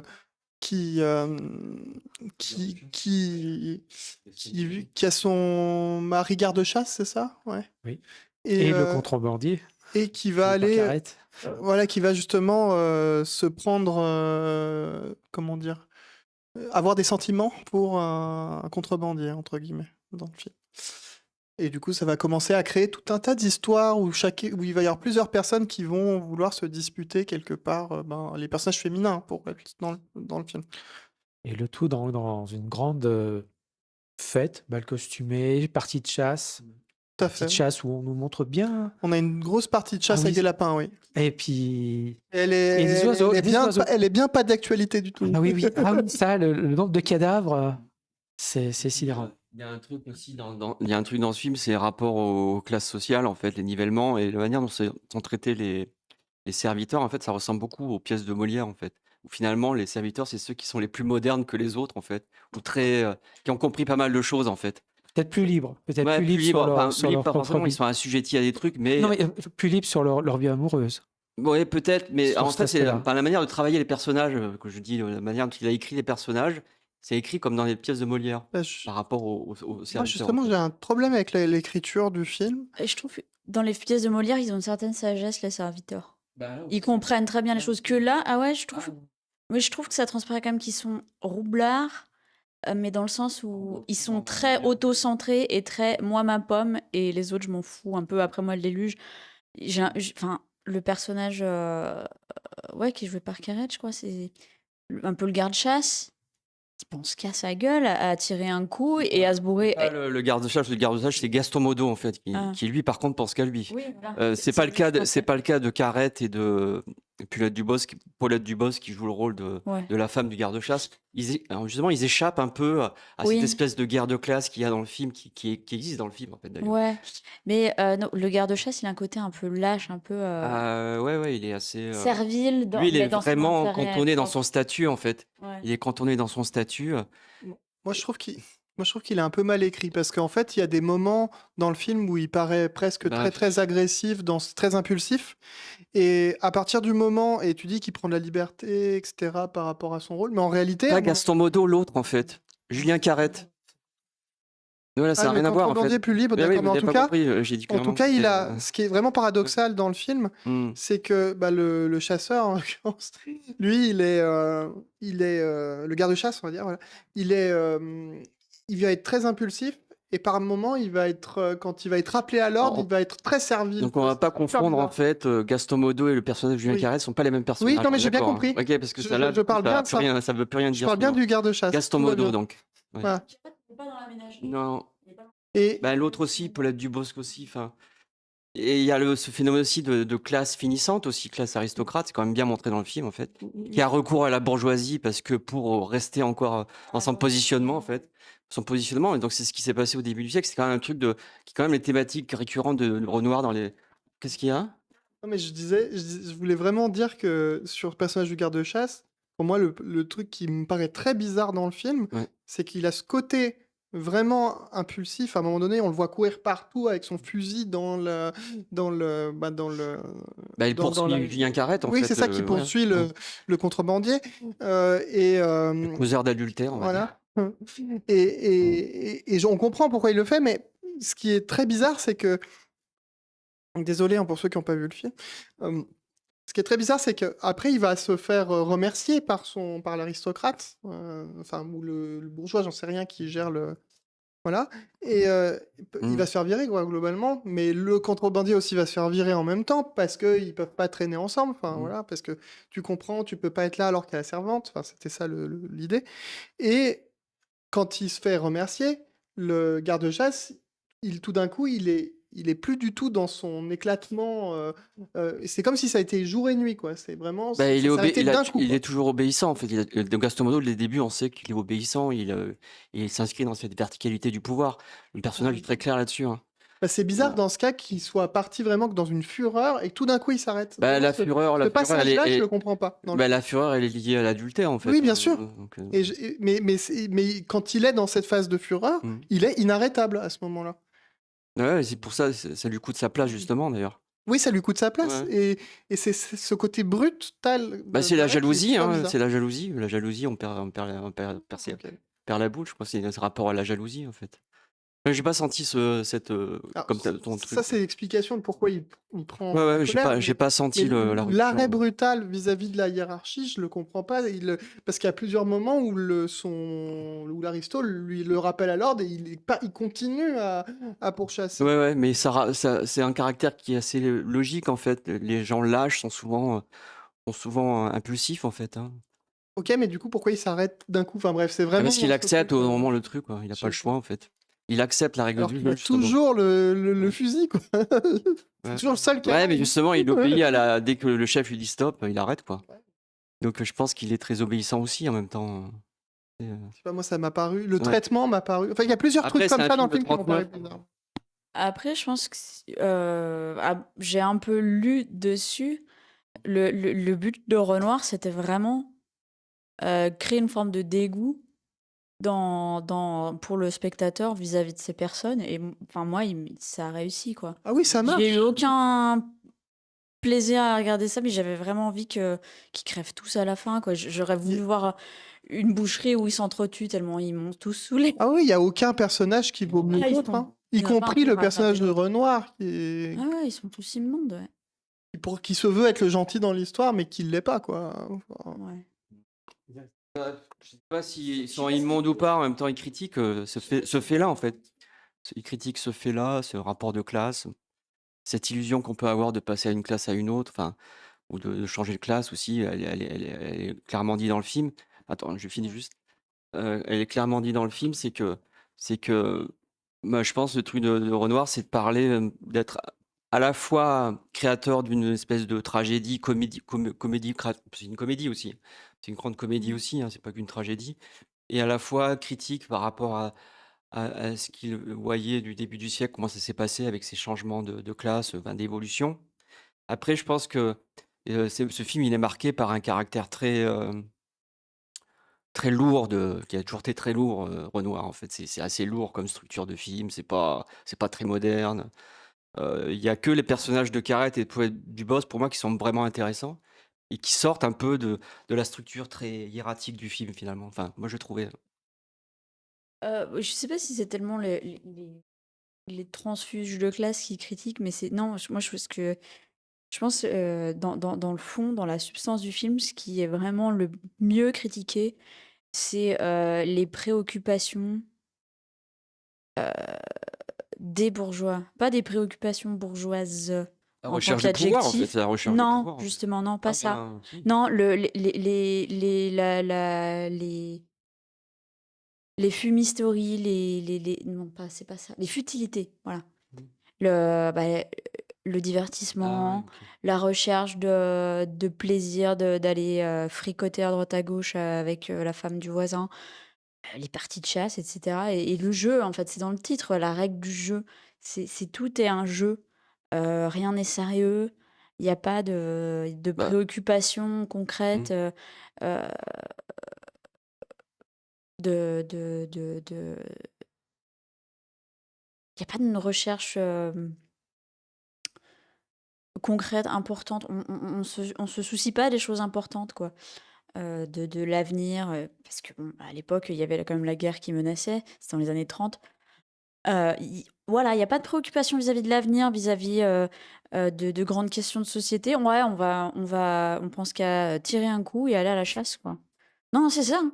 C'est, les préoccupations des bourgeois contre les préoccupations, du peuple, quoi. Et je pense qu'il y avait, un certain dégoût, ouais, vis-à-vis de ce que les bourgeois, ce qui préoccupait les bourgeois, Mmh. quoi. La recherche du plaisir, fugace et les préoccupations pour des Bah, futilités, quoi. des faire-valoir parce qu'ils cherchent à Ouais. travers cet aviateur un faire-valoir, Oui, et en fait, ils en à ont rien à briller faire en de lui, en fait. société, c'est qu'une question Ouais, d'ego, ouais, quoi. non, mais c'est un peu comme, C'est les trucs de ridicule, Patrice Lecomte quand il parle de l'aristocratie, ils sont dans leur Ouais, truc à mais eux, ils sont prisonniers de la réalité des autres, en c'est fait. comme nous maintenant C'est avec Instagram, quoi, ou bah, ce truc-là. il y a ce rapport-là au côté ridicule, hein, enfin, de leurs préoccupations, mais en même temps qui sont très sérieuses parce qu'ils ont besoin de cet aviateur pour redorer leur blason, et en même temps, ils en ont rien à faire de lui, en fait. S'il Oui. disparaît, c'est pas grave. Ah Au moins, il a oui, brillé une fois, ça suffit, quoi. bah, je trouve la grande Heu, fête centrale, et je trouvais bien, elle porte bien tout le propos du mmh. film, on s'amuse, on oublie tout le reste, et puis tant pis s'il y a la guerre qui va arriver. Après, on peut peut-être aussi le lire de faire la fête une dernière fois avant que la guerre arrive, qu'on ne Bah, pourra c'était un peut-être peu ce plus. qui, dans les années folles, c'est ce qui se faisait et on faisait la fête pour oublier, hein. Oui, c'est fin années 30 là, Ouais, c'est ouais, mais vrai. c'est, les années folles, c'est 1939, le après. film. Mais après la prise de 29, il y a encore c'est des années folles, en fait, hein. On est encore dans le truc de faire la fête, d'oublier tout ça. On voit dans tout Ah oui, l'Hollywood non, les mais la fêtes. fin, là, c'est vraiment la fin des années 30. Oui, mais bien sûr, mais la question est pas là. Non, Pendant là, c'est toute plutôt la période dernière de fois avant que 29 ça à 39, recommence, elle est marquée par ça quand même, hein. avant que ça La recommence. lâcheté des Français par rapport à ce qui se passait en Allemagne, ça correspond à cette période-là aussi. Je veux dire, Mmh. voilà, Bah, c'est aussi on refuse de voir, en fait, mais la c'est la réalité. lâcheté des personnages aussi Oui, là oui, bien sûr. donc voilà, donc c'est Mmh, à la fois de portrait ouais. fin d'une époque, d'une société. Ah bah, oui, oui. Bah, C'est c'est tout le début du siècle est marqué par ça, en fait. Il y a eu les 2 guerres, voilà, c'est des histoires tragiques, hein. Les 3/4 des familles avaient perdu quelqu'un à la guerre, en fait, donc Mmh. Et si on changeait de film, alors c'était ouais, moi, je suis pas pour passionné rappeler? par ce film. J'aimais à une époque ce film. Maintenant, je trouve que Renoir est assez lourdingue, Pour en fait. rappeler, c'était le film qui avait marqué l'ouverture de la nouvelle rétrospective de l'Institut Lumière sur Jean Renoir. Et on va parler d'une autre rétrospective parce qu'il y a souvent plusieurs rétrospectives à l'Institut Lumière.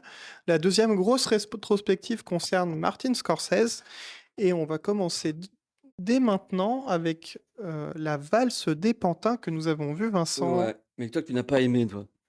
Alors, attention, parce que nous avons vu avec Sylvain, et je pense que Ouais. on va dire tout de suite. Toi, Non, tu n'as non. pas aimé. Moi, j'ai trouvé ça globalement moyen. Et toi, t'as bien aimé. Voilà, Bah, je pour trouve être ça tout à intéressant. Je fait. trouvais ça intéressant. Ouais. Je trouve ça un Mais film je trouve ça intéressant en vrai. Hein. Ouais, non, mais moi qui critique le phénomène de célébrité aussi. Que c'est des trucs liés à la fois. Il y a un mélange à la fois de talent et de fabrication, en fait. Voilà, Alors, donc, est-ce qu'on pourrait rappeler un peu le contexte du le film? contexte, Ouais. c'est Jerry Lewis qui interprète un peu son Parce que le personnage, en titre est fait. complètement Ouais. trompeur. Hein. Le titre anglais, c'est King King of of Comedy. Comedy. Bah oui, qui correspond clairement au personnage principal. Bah, aux cette personnages émission de principaux. télé, surtout. Oui. Parce que c'est cette émission de télé qui montre le roi de la comédie chaque fois. Enfin, c'est lui qui sera Ouais, donc on est la référence. États-Unis, New York, début Ouais. années 80. Ouais. Jerry Lewis à la tête d'un grosse émission qui fait Télévision très- toute puissante aux États-Unis, ça fait quand même, à très l'époque. Saturday Night. Bah, voilà. c'est télévision toute puissante, Voilà. en fait, qui donne. Enfin, Oui, c'est juste pour dire, Jerry Lewis, c'est le personnage c'est l'acteur qui joue Jerry Langford, mais qui est sans rappeler son personnage, oui. de 82, en fait. 1982. En plus, on a eu droit quand même à une copie 35 qui est de bonne qualité. C'était plutôt une chance, quoi, d'avoir une copie 35 nickel. Enfin, non? Oui, mais comme le film a un certain nombre de séquences qui sont filmées télé avec image télé, qui est quand même une image assez cracra. Ah ouais, Là, c'est- VHS, quoi. Ah oui, ça pique. Hein. Ouais. Heureusement que la copie était pas trop mauvaise, mais ça a du sens dans le film, mais sans dire plus pour l'instant. Ouais, après, le personnage il y a la Niro. célébrité, et puis tous les fans qui sont autour, en fait, qui gravitent autour, et cette espèce de folie qu'il y avait aussi avec les Beatles, hein, qui criaient, il y en a qui tombaient dans les vapes, et là, c'est pareil, à la sortie du Ah, tu- mec de l'émission de télé, et puis d'un coup, les gens se ruent sur lui, c'est une espèce d'idolâtrie presque sauvage, en fait. Et, tu fais un peu référence au premier film de Zemeckis sur les Beatles? ouais, aussi, mais on voit ça dans plein de films, le phénomène il y a à la fois d'un côté la star et puis les fans et tous les travers du truc, quoi. C'est-à-dire, d'un côté, il y a plein de fans qui vont s'identifier à leur amour infini pour ce personnage, ce Jerry Langford, enfin, qui est en fait Jerry Lewis, en fait. Oui, Et qui est qui, joué du coup, par Jerry Lewis. ouais, ça déclenche des problèmes psychiques sérieux, en fait, de mythomanie, de tout ça. Et notamment, Robert De Niro, lui, il se prend vraiment pour quelqu'un, un comique, quoi, carrément. Il a Oui. jamais fait de rien du Eh ben, maintenant, enfin, il a son univers. Parlons des trucs Ouais. qui, moi, je trouve qui marchent pas trop dans le film, mais ça se trouve, vous trouvez que ça marche bien.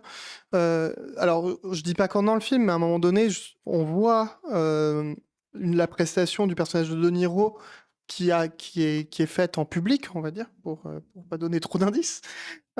Et cette séquence-là, elle est longue en plus. Elle dure plusieurs minutes dans le film.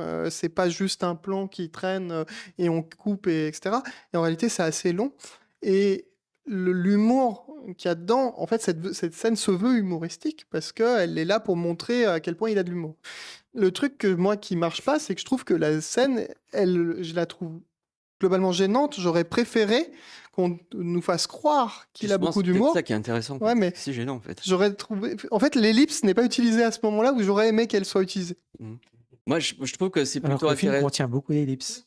Bah, il essaye d'être, il est très cynique aussi, hein. Je pense qu'il essaye pas du tout de caresser dans le sens du poil, en fait. Il est presque sinistre du début jusqu'à la fin, en fait. Justement, c'est ça le qui personnage ou en le fait une film comédie. Non, la tournure du film, en fait. D'accord. Parce que peut-être la comédie, justement, la base de la comédie, c'est de faire rire de quelque chose de sinistre, en fait, souvent. De drame, de quelqu'un qui se fait mal, ça fait rigoler tout le monde. Enfin, tu vois, enfin, ça joue là-dessus, en fait. C'est-à-dire, il y a les comiques du début du siècle, ils se vautraient à l'écran et faire rire, en fait, hein. Après, c'est difficile aussi de comprendre un peu là où veut aller le film. Parce que son Ouais. personnage principal, joué par De Niro, est globalement quelqu'un qui va très loin dans le harcèlement, pour le coup. Bah, il est un peu comme un serial killer avec ces espèces de photos partout, de stars, de foules. Enfin, il se met en scène chez lui avec des photos partout. Enfin, il est obsessionnel, quoi. Enfin, C'est pas inspiré d'Andy Kaufman? c'est possible. Comme le film Man on the Moon, là, avec Jim Carrey. Hein. C'est possible que ça soit la même histoire, mais traité d'une manière différente. Non, franchement, c'est assez différent. Parce que dans Man on the Moon, le personnage est un humoriste. C'est toute sa vie après qu'il a du succès et puis ça chute. Là, on a affaire sur quelqu'un qui n'est pas humoriste, qui veut rentrer et qui veut rentrer par la grande porte tout de Mais qui suite. en rêve tout de suite. Qui en rêve, voilà. Il est Et, mythomane, hein, carrément. ah oui, et puis c'est illustré à l'écran. C'est-à-dire qu'il y a un certain nombre de séquences au début qu'on on comprend très vite, mais il n'y a pas du tout de transition. On passe d'une séquence vraiment dans la diégèse du film à l'imaginaire du personnage joué par De Niro, qui se rêve après qu'il a du Ouais, succès, bien sûr. que Jerry Lewis, en fait, est fan de lui, et va le demander de Ouais, le lui, il rêve de remplacer. ça, il rêve de ça, en Voilà. fait. Mais Et- le truc dans le film, c'est quand même très critique par rapport à ce qu'est la célébrité. Oui, ah Les oui, gens c'est célèbres, le très dur. personnage célèbre principal, il est sinistre, et De Niro, il est inquiétant, quoi. Je veux dire, et tout ça, c'est lié au phénomène de célébrité, en fait. Donc, du coup, c'est une critique, clairement, de ce qui se passait déjà au début dans les années 80, enfin, par rapport à la télévision, à la toute-puissance de la télévision. Est-ce que ça peut suggérer chez les gens ou provoquer chez les gens, en fait? Bref, en tout cas, tout ça pour dire que si jamais vous voulez devenir célèbre, soyez des harceleurs, quoi. Pardon. Ouais, enfin, Je veux juste actuellement, on ajouter une chose. critiquerait tout ça forcément de manière violente dans l'actualité, on le fait, quoi. Mais à Moi, je voudrais l'époque, on n'en ajouter parlait juste, pas vraiment, en fait. juste ajouter une chose. Moi, il me semble quand même que ce film, il me semble que c'est. Comme moi, ça m'a fait penser à The Apprentice, le film sur les débuts de Trump. J'ai l'impression que c'est une source d'inspiration pour The Apprentice quand même. C'est même époque, fin des 70, début des 80, d'un personnage extrêmement ambitieux, sûr de lui, mythomane. Je veux dire, dans le côté qu'il y va à fond, De Niro, qui est toujours sûr de lui. Allez, Ouais, ouais. même quand il est dans l'échec, j'ai réussi, Ouais, c'est qu'il ça. harcèle, qui fait des compliments excessifs, qui là comme ça. Et à la fois très bête aussi. Oui, très bête, il est ouais. incompétent. Et le rapport Ouais, au mentor, je veux ouais. dire, qui trahit dans les deux. Ouais. Voilà, et cette image aussi Bah, qui de. est assassiné dans les deux, parce que même dans les Apprentice, l'avocat, il meurt, en fait. Il chope le sida et ciao. Et aussi sur l'image, je disais voilà il y avait des scènes de vidéos qui étaient vraiment en VHS qui étaient moches. Ah ouais. Et dans The Apprentice, pareil, il y a des images façon télé. Ouais, ouais. Ah, ça pique les yeux. Bah, mais c'est volontaire. Mais C'est une ça manière rentre de dans parler de la misère du succès aussi. Oui, voilà, C'est de misérable, la quelque part, il y a un côté médiocrité, de la misérable, laideur des de personnages, pacotille, en de fait. leur intention. Et c'est un truc de pacotille, mais en même temps très sérieux parce qu'il a tout son univers. Je veux dire, Jerry Langford, enfin Jerry Lewis, il a sa secrétaire, il a toute une entreprise autour de lui qui va défendre ses intérêts. C'est aussi beaucoup, on crée aussi le pouvoir aussi avec toutes Oui, ces oui, structures, en c'est fait, vraiment dans le jeu de pouvoir. avec sa verticalité, c'est l'arbin, en fait. Et c'est pas sans rappeler les standards téléphoniques. Ah bah oui, Quand vous appelez pour, je sais pas, pour votre opérateur ou quoi que ce mais soit, t'as quand vous avez un quelqu'un qui dit problème. attendez, patientez et tout. Et ben, moi, ça me rappelle beaucoup ça aujourd'hui. Bah oui, oui. Est-ce qu'on passerait pas à la dernière tentation du Christ que tu as vu, Vincent, qui est aussi un Tout Scorsese? seul, ouais. Bah, un film de Tu l'as vu tout 88 seul? qui avait vachement, à l'époque, ça avait fait un scandale, en fait. Enfin, auprès des fondamentalistes catholiques, en fait. En France, pas en En France. Italie. Ouais, Pas en ouais. Italie. En Italie, c'est rien passé. En France, il y a Ouais, eu ouais. du Il y a eu cinéma le brûlé. plasticage de Saint-Michel, là, Le le cinéma cinéma brûlé. Saint-Michel, ouais. Alors pourquoi? Bah, pour des raisons assez claires, en fait. C'est-à-dire que le Bah, film présente le Christ comme un homme, tout simplement, en Oui, fait. mais je pense qu'il explique la différence entre France et Italie, c'est que, Ah oui. en fait, l'Italie reste un pays très catholique, alors qu'en France, la sécularisation est déjà beaucoup plus avancée. Donc, en fait, il y a plutôt une minorité Mais qui, extrémiste, ouais. voilà, qui pense Ouais. vraiment que ça y est, il n'y a plus de Ouais. christianisme en France. Et donc, en fait, ils sont vraiment une sorte de fin de monde, de perte, et donc ils sont vraiment sur la défensive. C'est Ils les CD vacantistes, non? C'est de lefévriste qui avait fait ça. Aussi, Ouais. voilà. Mais Ils toi, sont vraiment, pas mouvement restés extrémiste, excommuniés. alors que voilà, Italie, Espagne, le film, c'est comme lettre à la poste. Les gens ne sont pas allés le voir, on n'a rien à foutre. Mm. Parce que pardon, l'Église catholique mainstream s'en est pas trop souciée, pensant que ça leur ferait de la mauvaise pub, que les lefévristes étaient vraiment dans le rejet et dans le combat, quoi. En termes d'historicité, c'est vraiment intéressant comme film, par contre. C'est-à-dire qu'effectivement, ça se veut pas une reproduction des évangiles, en fait, c'est une interprétation assez libre, mais qui, justement, dans cette liberté, s'attarde sur ce qui se passait d'un point de vue sociologique à l'époque, la pauvreté, la misère, et le fait qu'il y avait plein de messies, en fait. Jésus faisait partie de ces milliers de messies qu'il y avait, parce que les gens avaient tellement besoin de se rattacher à quelque chose, dès qu'il y avait quelqu'un qui prétendait dire la vérité, pour eux, c'était une manière d'échapper à leur misère et à l'oppression romaine, en fait. Donc, le premier venu devenait très vite un repère important. Et Jésus, bon, il est arrivé à ce moment-là, tout simplement, en fait. Alors, et à travers, il y a aussi un phénomène important, c'est-à-dire que Martin Scorsese part de cette réalité historique, et il parle aussi que, comme Jésus l'affirme dans le film, le personnage de William Dafoe, il entend des voix, tout ça, et c'est à partir de ces voix qu'il entend qu'il crée en fait une religion, en fait. Clairement, la religion, dans le film, ce qui est dit, c'est que la religion est créée par les hommes, en fait. Ce qui n'est pas accepté par les fondamentalismes religieux. Enfin, pour eux, c'est Oui. une émanence, voilà, directe, en fait. Et que c'est, et qu'il y a une écriture sainte qui émane, en fait, Ouais, d'une divinité. parce Ce qu'ils qui ont. n'est pas le cas de la dernière tentation du Christ, où là, on voit clairement que c'est une construction humaine, en fait. Oui. Une construction humaine pour parer à la misère de l'époque, en fait, profonde, en fait. L'illettrisme aussi, n'en parlons même pas. Mais la misère, l'oppression romaine, tout ça, et que cette religion était un moyen pour beaucoup de personnes de se rebeller, en fait, tout simplement, en fait, hein. Ce qui est traité aussi dans l'évangile selon saint Matthieu, enfin voilà. Il y D'accord. avait toujours quelqu'un qui arrivait et dire, ben, qui prenait une bonne parole et qui donnait courage et de l'espérance à des gens qui étaient écrasés profondément, en fait. L'espérance de vie, ça doit être Oui. 20-30 ans maximum. Heu, Vraiment, on n'a pas idée de la misère de l'époque. C'était un truc Oui. épouvantable, en fait. Donc, ça, c'était c'est ça qui a été le terreau des religions, en fait, clairement, en fait. C'est la misère, en fait, tout simplement. Et ça a pas forcément plu non plus. La manière de montrer la crucifixion aussi, qui était complètement aux antipodes de comment on les montrait dans l'iconographie catholique. Il est impossible de tenir quelqu'un en plantant des clous au milieu de la main, c'est impossible. Ça s'arrache. Planter ici au niveau des intersections des articulations pour que ça tienne. Oui. Et en plus comment dire, les jambes étaient sur le côté parce que c'est impossible de tenir avec les jambes comme ça, plantées, comme sur comment dire, le crucifix, et donc ça aussi, ça a pas plu. Il y a plein c'est les années 80. Donc, Oui. faut repenser la France des années 80 quand même, hein. C'est-à-dire que c'était juste après, la confrontation école libre, école publique aussi, les manifestations Ouais. qu'il y avait eu en faveur de l'école catholique, tout ça. Tu t'en souviens de ça? Enfin, Oui. il y a eu une grande guerre là-dessus, par rapport à la loi Savary, en fait.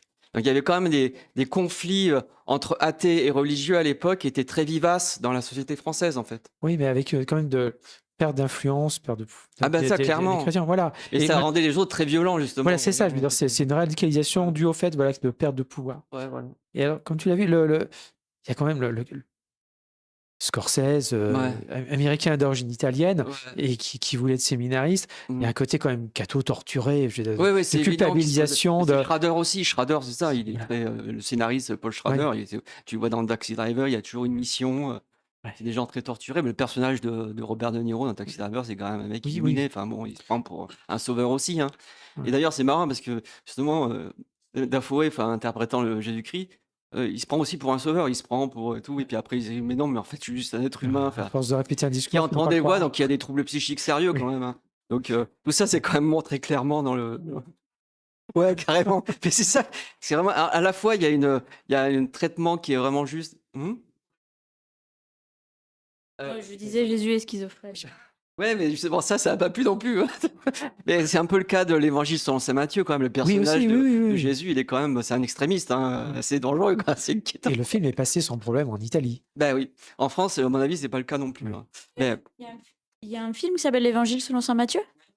Oui, de Pasolini, oui, de ok. Pasolini. ouais, et du coup, il calque plus ou moins un discours marxiste à travers le discours religieux, en fait. Il fait un calcage, en fait. Mais Pasolini, c'est marrant parce qu'il était marxiste, mais il était catholique pratiquant, il croyait sincèrement. C'est pour ça d'ailleurs le film a été beaucoup apprécié par l'Église à l'époque, l'Évangile selon saint Matthieu, hein. Par les théologiens, tout ça, ils ont beaucoup apprécié le film. D'ailleurs, c'est normal parce que, quelque part, il donne encore un prétexte à la religion, un discours politique, en fait, qui lui était, jusqu'à présent totalement enlevé, en fait. Du coup, justement peut-être parce qu'il est à la fois marxiste et catholique, en fait, du coup, il a créé un Mais mélange. Pasolini, il était vraiment croyant? Je croyais qu'il était Ouais, athée. ouais, il était Ah, je croyais qu'il ouais. était vraiment athée. D'accord.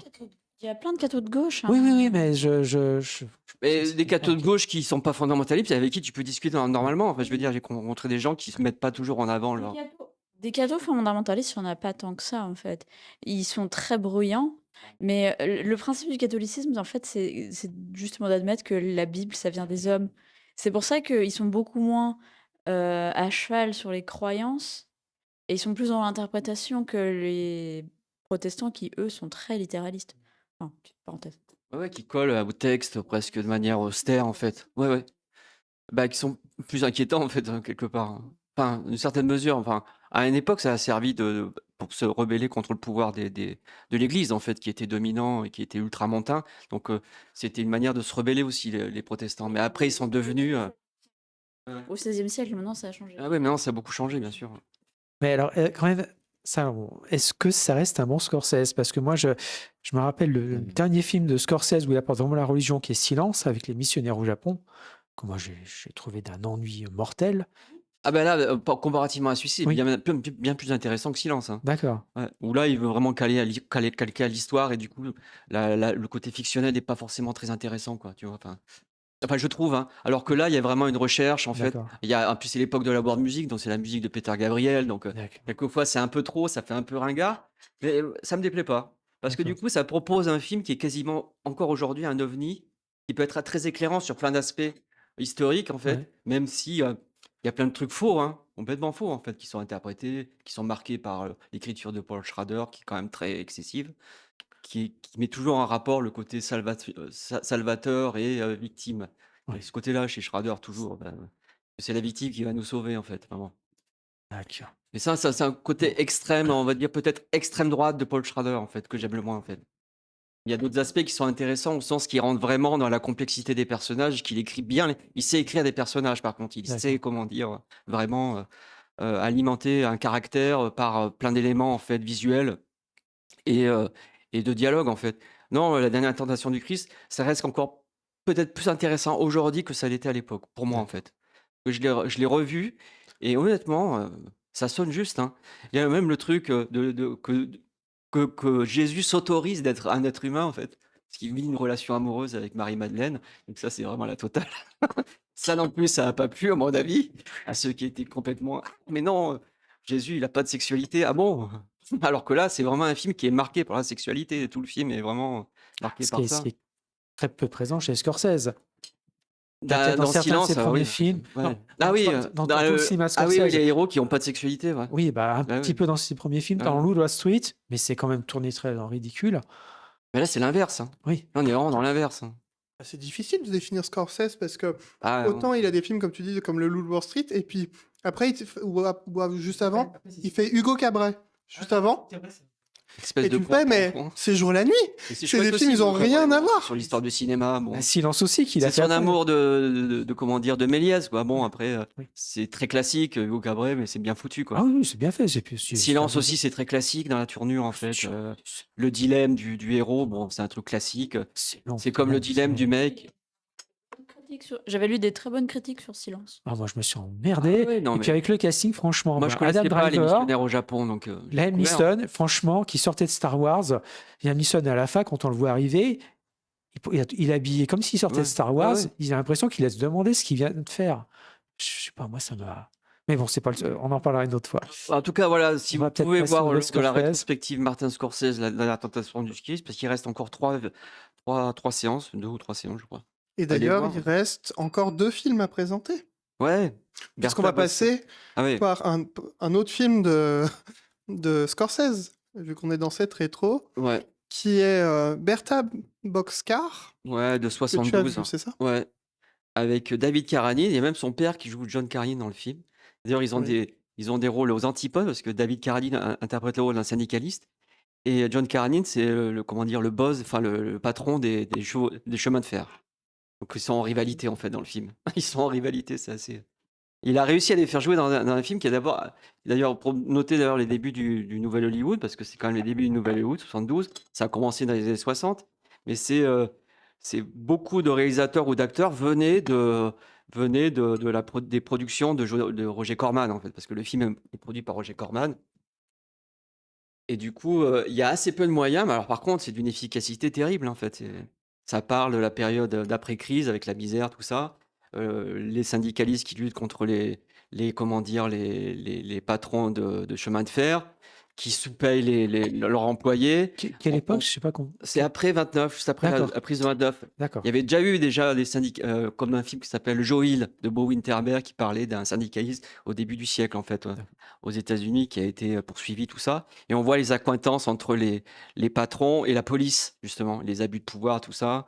Enfin, la violence, les conflits, et puis surtout les syndicalistes qui est obligé de devenir presque criminel pour pouvoir continuer à vivre, en fait, ou qui se sert aussi du vol pour donner de l'argent aux syndicats. Enfin, il y a tout un truc comme ça. Et Bertha Bosca, en fait, c'est tiré d'un roman qui raconte l'histoire de Bertha Bosca, en fait, qui a rencontré le syndicaliste interprété par David Carradine.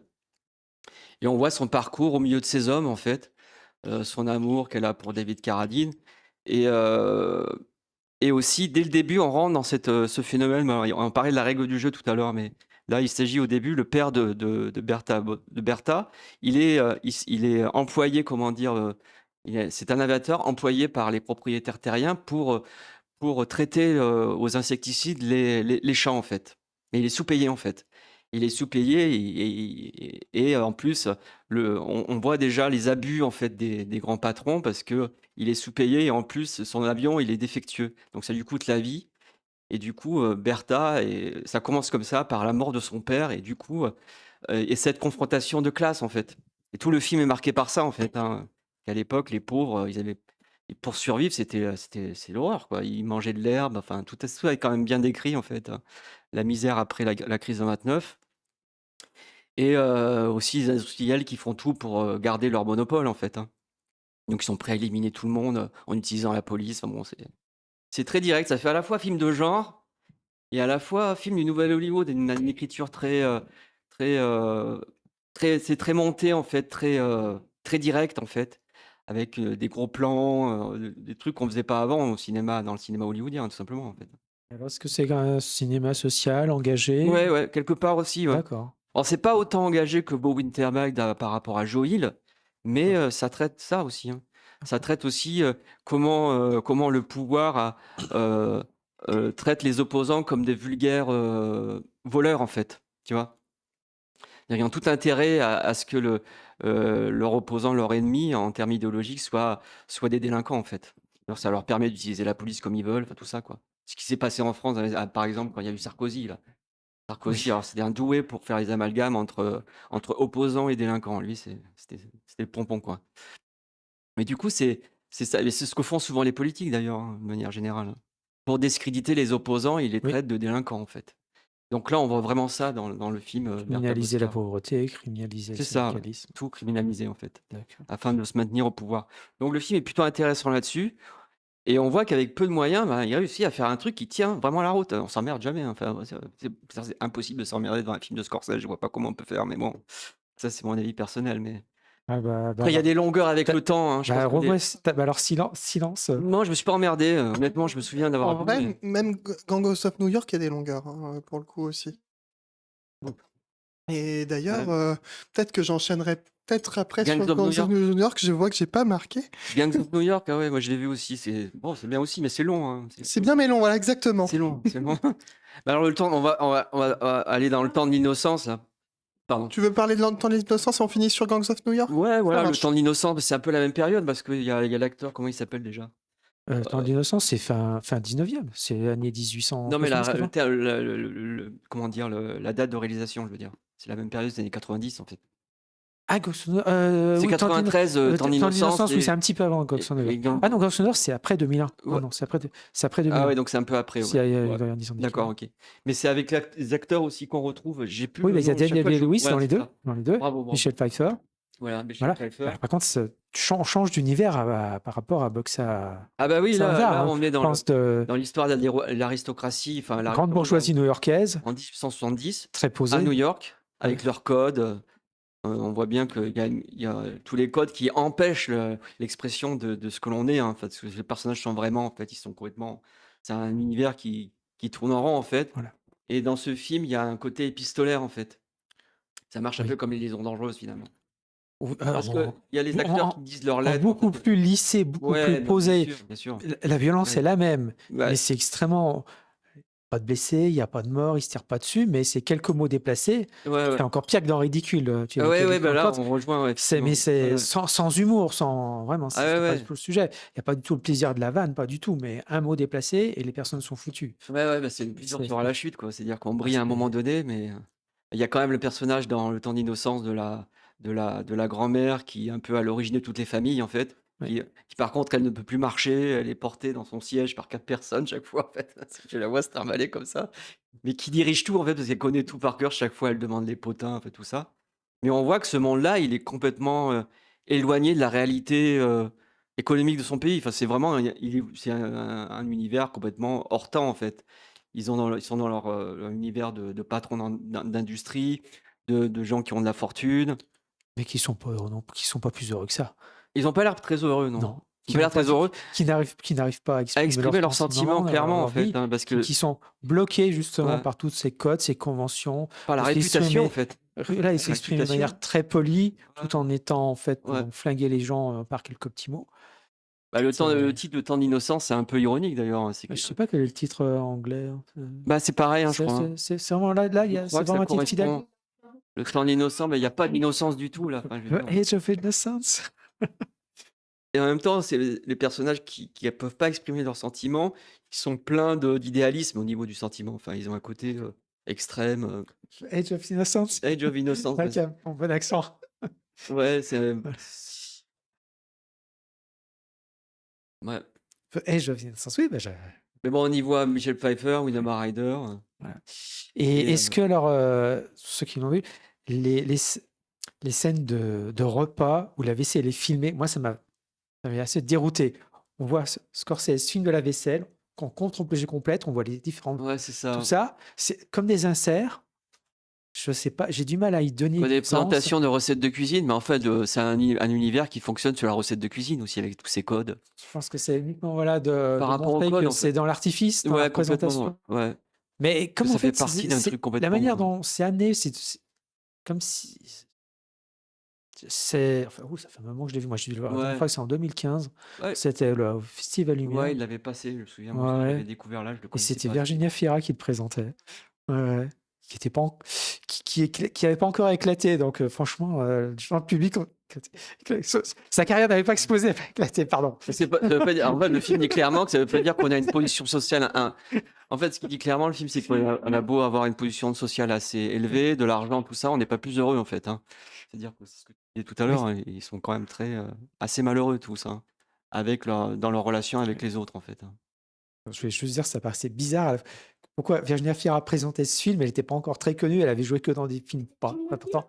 Ouais, je sais pas. Oui, oui, voilà. Mais voilà, elle l'aurait posé quelques années après, ça aurait eu parti moins bizarre. Ouais. Mais bon, c'est purement anecdotique. Non, non, mais après, on Non, va. les rôles importants, elle n'avait pas eu, elle avait pas les rôles importants. Alors, Voilà, qui est un autre style complètement encore, hein, avec toujours Daniel Day-Lewis. Vincent me presse de passer au dernier film, Scorsese. Oui. Ouais, Oui, mais Vincent, il c'est veut pour que tu toi le occupes les dessert. mains. Chose Mais si tu le veux pas, tu peux ne pas le manger. On va passer à Gangs of New York, donc film de 2h47, qu'on sent bien passer. Et Mais avec Liam Neeson aussi, comme dans Silence, qu'on voit à peine avec, plus. avec un personnage joué par Leonardo DiCaprio. Oui. Et Première collaboration, je crois, avec Scorsese. c'est possible. Ouais. Et qu'est-ce qui se passe dans ce film? On a un jeune homme qui va voir sous ses yeux son père décédé. C'est le tout début du film, globalement. Attends, son père, c'est le personnage joué par Liam Neeson? Je Non. sais, c'est dans la première partie du film, son père meurt et du coup il Non, se retrouve non, orphelin. non, parce que c'est un Irlandais, le personnage Liam Neeson, c'est un prêtre. Je sais plus qui joue qui, moi je. Oui. C'est tous des gens qui parlent anglais, de toute façon. Et pas que d'ailleurs. Bref, en tout cas, son père meurt.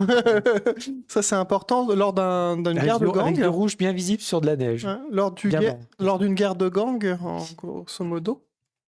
Et on va faire une ellipse pour repasser dans le futur, où là, on voit le personnage joué par DiCaprio, qui est ce garçon, qui a vécu dans un orphelinat selon ses dires, et qui va se retrouver confronté de nouveau à tous ces personnages lorsqu'il est majeur, et qui va commencer à tisser une sorte de romance, hein, on va le dire, avec le personnage d'une voleuse, Qui est joué par zut.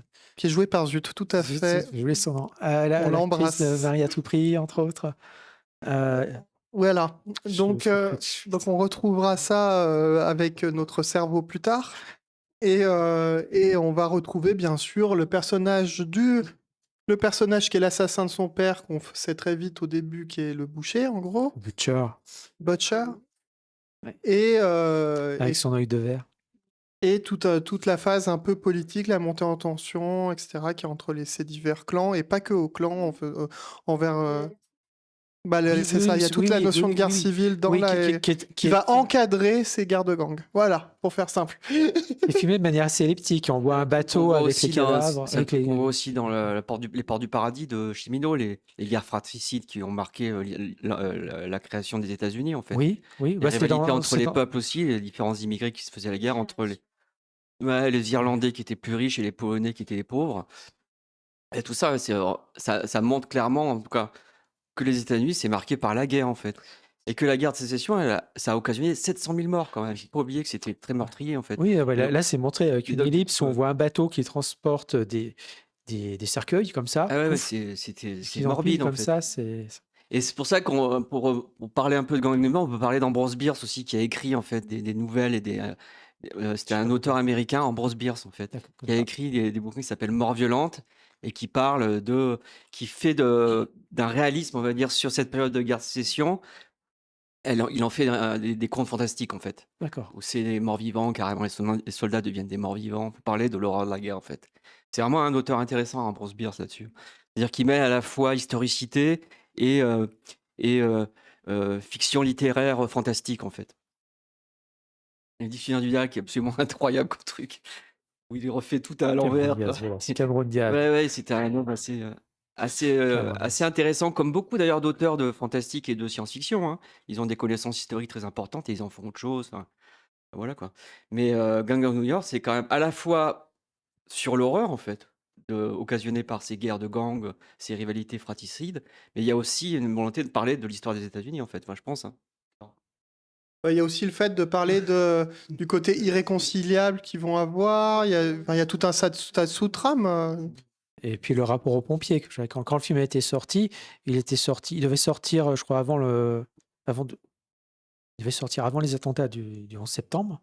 Et comme en fait le comportement des pompiers là dans Gangs of New York est pas du tout, sont pas du tout présentés de manière positive, en fait, la sortie du film avait été reportée à plusieurs mois. Il était sorti Mais 2002. pourtant, il y a un plan où on voit l'évolution de New York avec le temps, Oui. où on voit les deux tours justement dans le. Bah, le film avait été entièrement tourné avant. Ok. La sortie avait été reportée justement à cause de la représentation des pompiers de New York. Mais là, c'est vraiment, tu racontes c'est le plan final, hein. Oui, mais c'est pas très. Ça dévoile rien, ça dévoile dit rien. rien dans le. Ça dévoile rien. Ça repasse juste dans un contexte voilà, historique. Voilà. Et donc, ouais, le film, globalement, ben, là, j'ai raconté une bonne moitié du film, on va dire, dans mon intro, sans dévoiler pour autant toute l'intrigue. Mais globalement, c'est un film ben, pour moi, je pense qu'il tire un peu en longueur, surtout sur sa première partie. D'accord, ouais.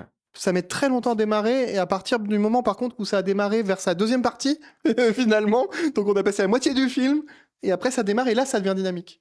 Mais Et on la est quand même première est dans, beaucoup on plus est lente. quand même dans des thématiques qui sont propres au Nouvel Hollywood, c'est-à-dire critiquer les pouvoirs en place, en fait, hein, clairement, en fait. Bah, dans tous les films, Oui, que ce soit Chimino ou alors, oui, voilà. tu vois, on parlait de Bertha Boscar, ben voilà, enfin, ils Non, sont mais très critiques, hein. de films très longs comme ça, de portraits Ah de oui, par l'Amérique, contre, c'est comme long, hein, tu sais, le Chimino, ou plus récemment Brutaliste. Je trouve que c'est Ah oui, dans ce je même comprends, ouais. film comme ça, américain, qui a un grand portrait de l'Amérique par Sur ces quelque- classes bourgeoises aussi aisées, Oui, en oui. fait, qui manipulent les autres pour leur propre bénéfice. Mais c'est vrai dans les règles du jeu aussi. Les aristocrates qui se servent du succès de l'aviateur. Je veux dire, il y a des liens, hein, qui s'établissent entre ces films-là. Les traitements sont très différents, les périodes différentes. En fait, ce qui est quand même propre au Nouvel Hollywood, c'est quand même de casser ce système de pouvoir patriarcal d'Hollywood, en fait, à travers ces histoires qui critiquent le pouvoir en place, en fait. Ou alors ses fondements. Comment? Oui, non, Non, non, vas-y. non, mais je trouve que le lien, il se fait là, en fait.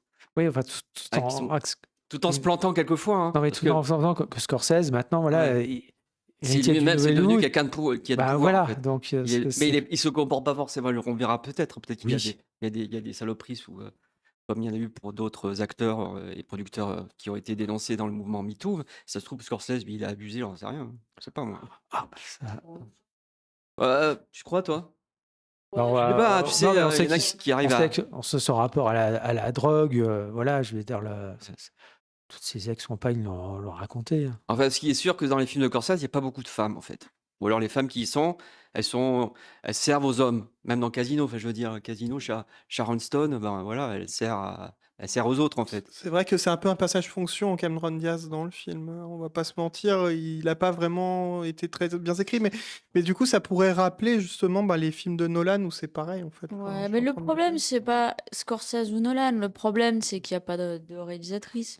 Mais ça va venir. Il y en a plus en France. Ouais. Après, le truc qui est. Ah, Le En truc. Europe, en Europe, il y en a plus, je trouve. J'ai Oui, l'impression. J'ai l'impression qu'il y a plus de réalisatrices en Europe ouais. qu'aux États-Unis. Ou en tout cas, les films qui sont faits par des réalisatrices aux États-Unis, on les voit pas. Bah, il y a Catherine Bigelow où il y a que des hommes. Ouais, mais Des bons hommes. Bigelow qui s'est un peu virilisé finalement Oui, mais, dans, dans ses oui, mais sujets de films. Enfin, en les déconstruisant chez Catherine Bigelow. bon, C'est peut-être quand même dans Zero Dark dans des mineurs. Zero Dark 30, non? Ah bah dans des mineurs. Zero Dark.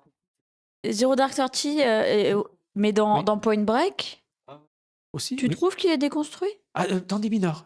Des mineurs, dans je des sais pas, mineurs. ouais. Point Break, il- c'est abordé, mais dans des mineurs, oui, c'est bien déconstruit là. Et sinon, on peut parler des films dans ce cas-là plutôt australiens avec Eugène Campion. Pardon. Oui, Non, pas Eugène, Gênes. Jane. Enfin là, on a parlé quand même de Maura Del Perro. Il y avait la réalisatrice de 20 Dieux, je me souviens plus de son nom, j'ai oublié. Bon, Courvoisier. Louise Courvoisier. Voilà, il y a beaucoup plus, il y a une nouvelle génération qui arrive et qui forcément va pouvoir créer parce qu'en plus il y a le mouvement MeToo qui sert aussi de rempart, qui va leur permettre de faire ce qu'elles veulent en fait beaucoup plus, à mon avis.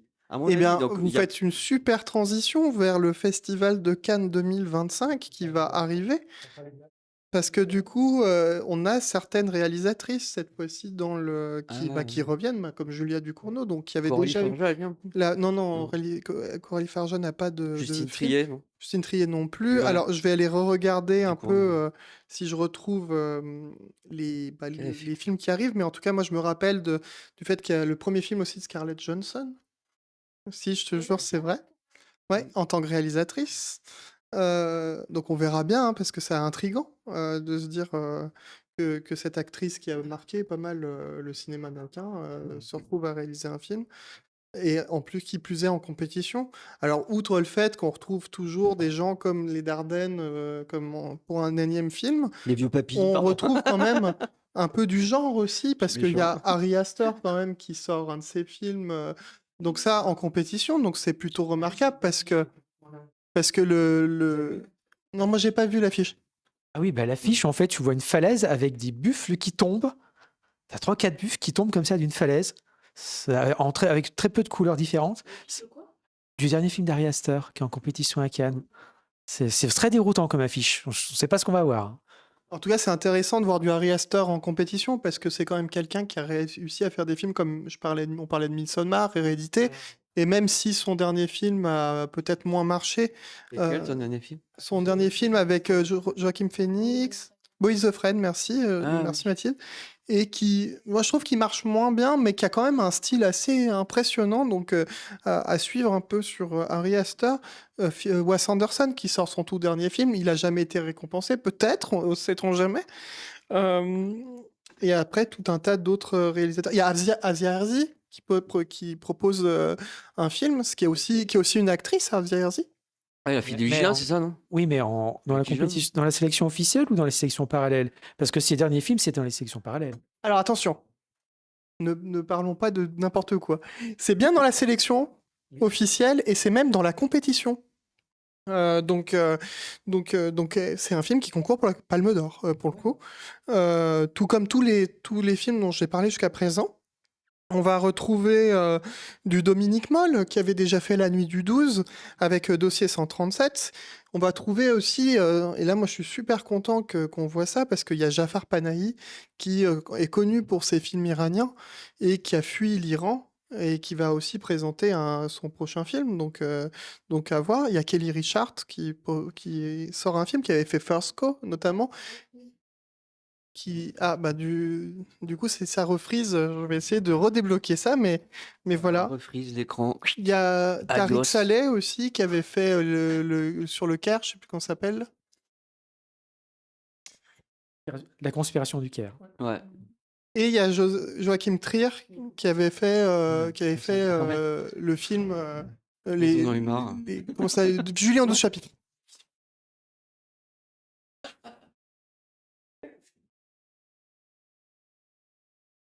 Alors, C'est est-ce reparti. est-ce qu'on va nous revoir bouger? Oui, ça On est bon. marche. Ouais. Donc, je Oh non. vais laisser Anthony continuer. Voilà, donc sur ce petit moment technique un peu embêtant, bon, c'est pas grave, on sait pas depuis quand il y a eu le problème. Voilà, donc après, on va retrouver aussi, bien sûr, des films dans un certain regard, notamment un film de Stéphane de Moustier, des films le film de, de Scarlett Johansson aussi, fait partie d'un certain regard. Et après, on va retrouver certains films hors compétition, dont un film de Spike Lee et de Clapiche. Etc. Et j'ai beaucoup de choses à dire, donc du coup, j'irai pas trop plus loin, à part le fait qu'en Tout un 4 on programme, en retrouve fait. du Kirill Serebrennikov aussi. C'est tout un programme, en fait. Donc tout un programme à regarder pour Cannes, donc il y a quand même Ça fait beaucoup, hein. pas mal de films qui vont arriver. Bon. Bah, en tout cas, on a essayé de faire un peu un regard général sur ce qui s'est passé cette semaine en cinéma à Lyon, en tout cas. Voilà. Et du coup, Claire qui nous dit qu'elle aime bien Casino. J'aime bien Casino. D'ailleurs, on entend l'évangile selon saint Matthieu dans Casino. Ah oui C'est le meilleur musique de film. C'est pas plutôt la Passion selon saint Matthieu. C'est la Passion selon t'as Matthieu de raison, Bach. c'est la passion. Au tout début, quand la voiture explose. Je crois Ouais. que c'est la Passion selon saint Matthieu. Il y a aussi J'ai eu du, Passion pour Bach avec le film. il y a aussi la musique du mépris. Zut. Le compositeur, je crois. Ouais, j'adore Casino et moi j'aime bien Goodfellas aussi. Oui, mais le compositeur, c'est. Ça me revient plus. Ouais. Bon. Et juste pour redire, Festival des hallucinations collectives qui commence mardi. Pâques, ouais. Vu que ça dure pendant Pâques, je pense que vous ne reverrez pas dimanche prochain. Donc on se reverra le dimanche d'après. Et Yep. on vous invite à regarder des films. Bah oui, à découvrir des trucs que vous connaissez pas, d'être curieux, quoi, en fait. Donc il y a cette semaine hallucination collective et la semaine d'après, à l'Institut Mère, il y a le Festival Cinéma du Sud. Regard Sud. Donc des films d'Afrique du Nord, Moyen-Orient. Et après, il y a Cannes. Et après Cannes, mais fin du mois de mai. Et après, c'est les vacances d'été. Voilà. Et après, il y a août, il n'y a rien. Pardon. Donc, Et après, merci. Après août, il n'y a rien. Après, c'est la rentrée. Oui, Festival Rentrée Lumière, tout cinématographique. ça. Ouais, Voilà. puis ça recommence à zéro. Chaque année, c'est un peu pareil, hein. Tu n'as pas tout vu non plus. Bah justement, parce que si tu es à Lyon, il y a une rétrospective Martin Scorsese. Donc c'est l'occasion d'aller voir les films. Et sinon, ils sont disponibles souvent sur. Ils sont assez bien Ouais. distribués Les films de Martin ailleurs. Scorsese, ouais. Mais par contre, Brian De Palma. J'allais dire, il y a Les Incorruptibles sur Netflix, mais c'est Brian De Palma. Mais c'est très bien quand même aussi. Enfin, Les Incorruptibles, c'est un bon film. Ah, ça reste toujours bon, je trouve. Ouais. Dès qu'il est repassé à la télé, je me mate. Parce Ouais. que, je sais pas, ça fonctionne toujours aussi bien. Vas-y.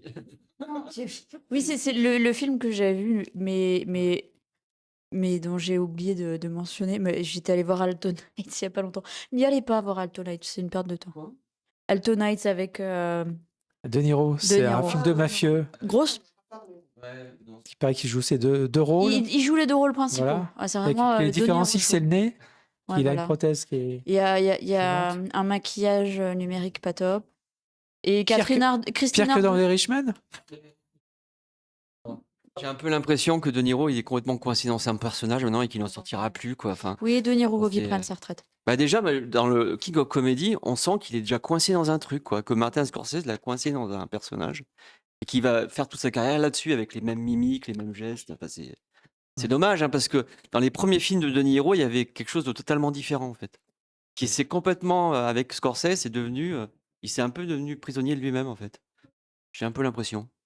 Et sur ce, je vais Coupé.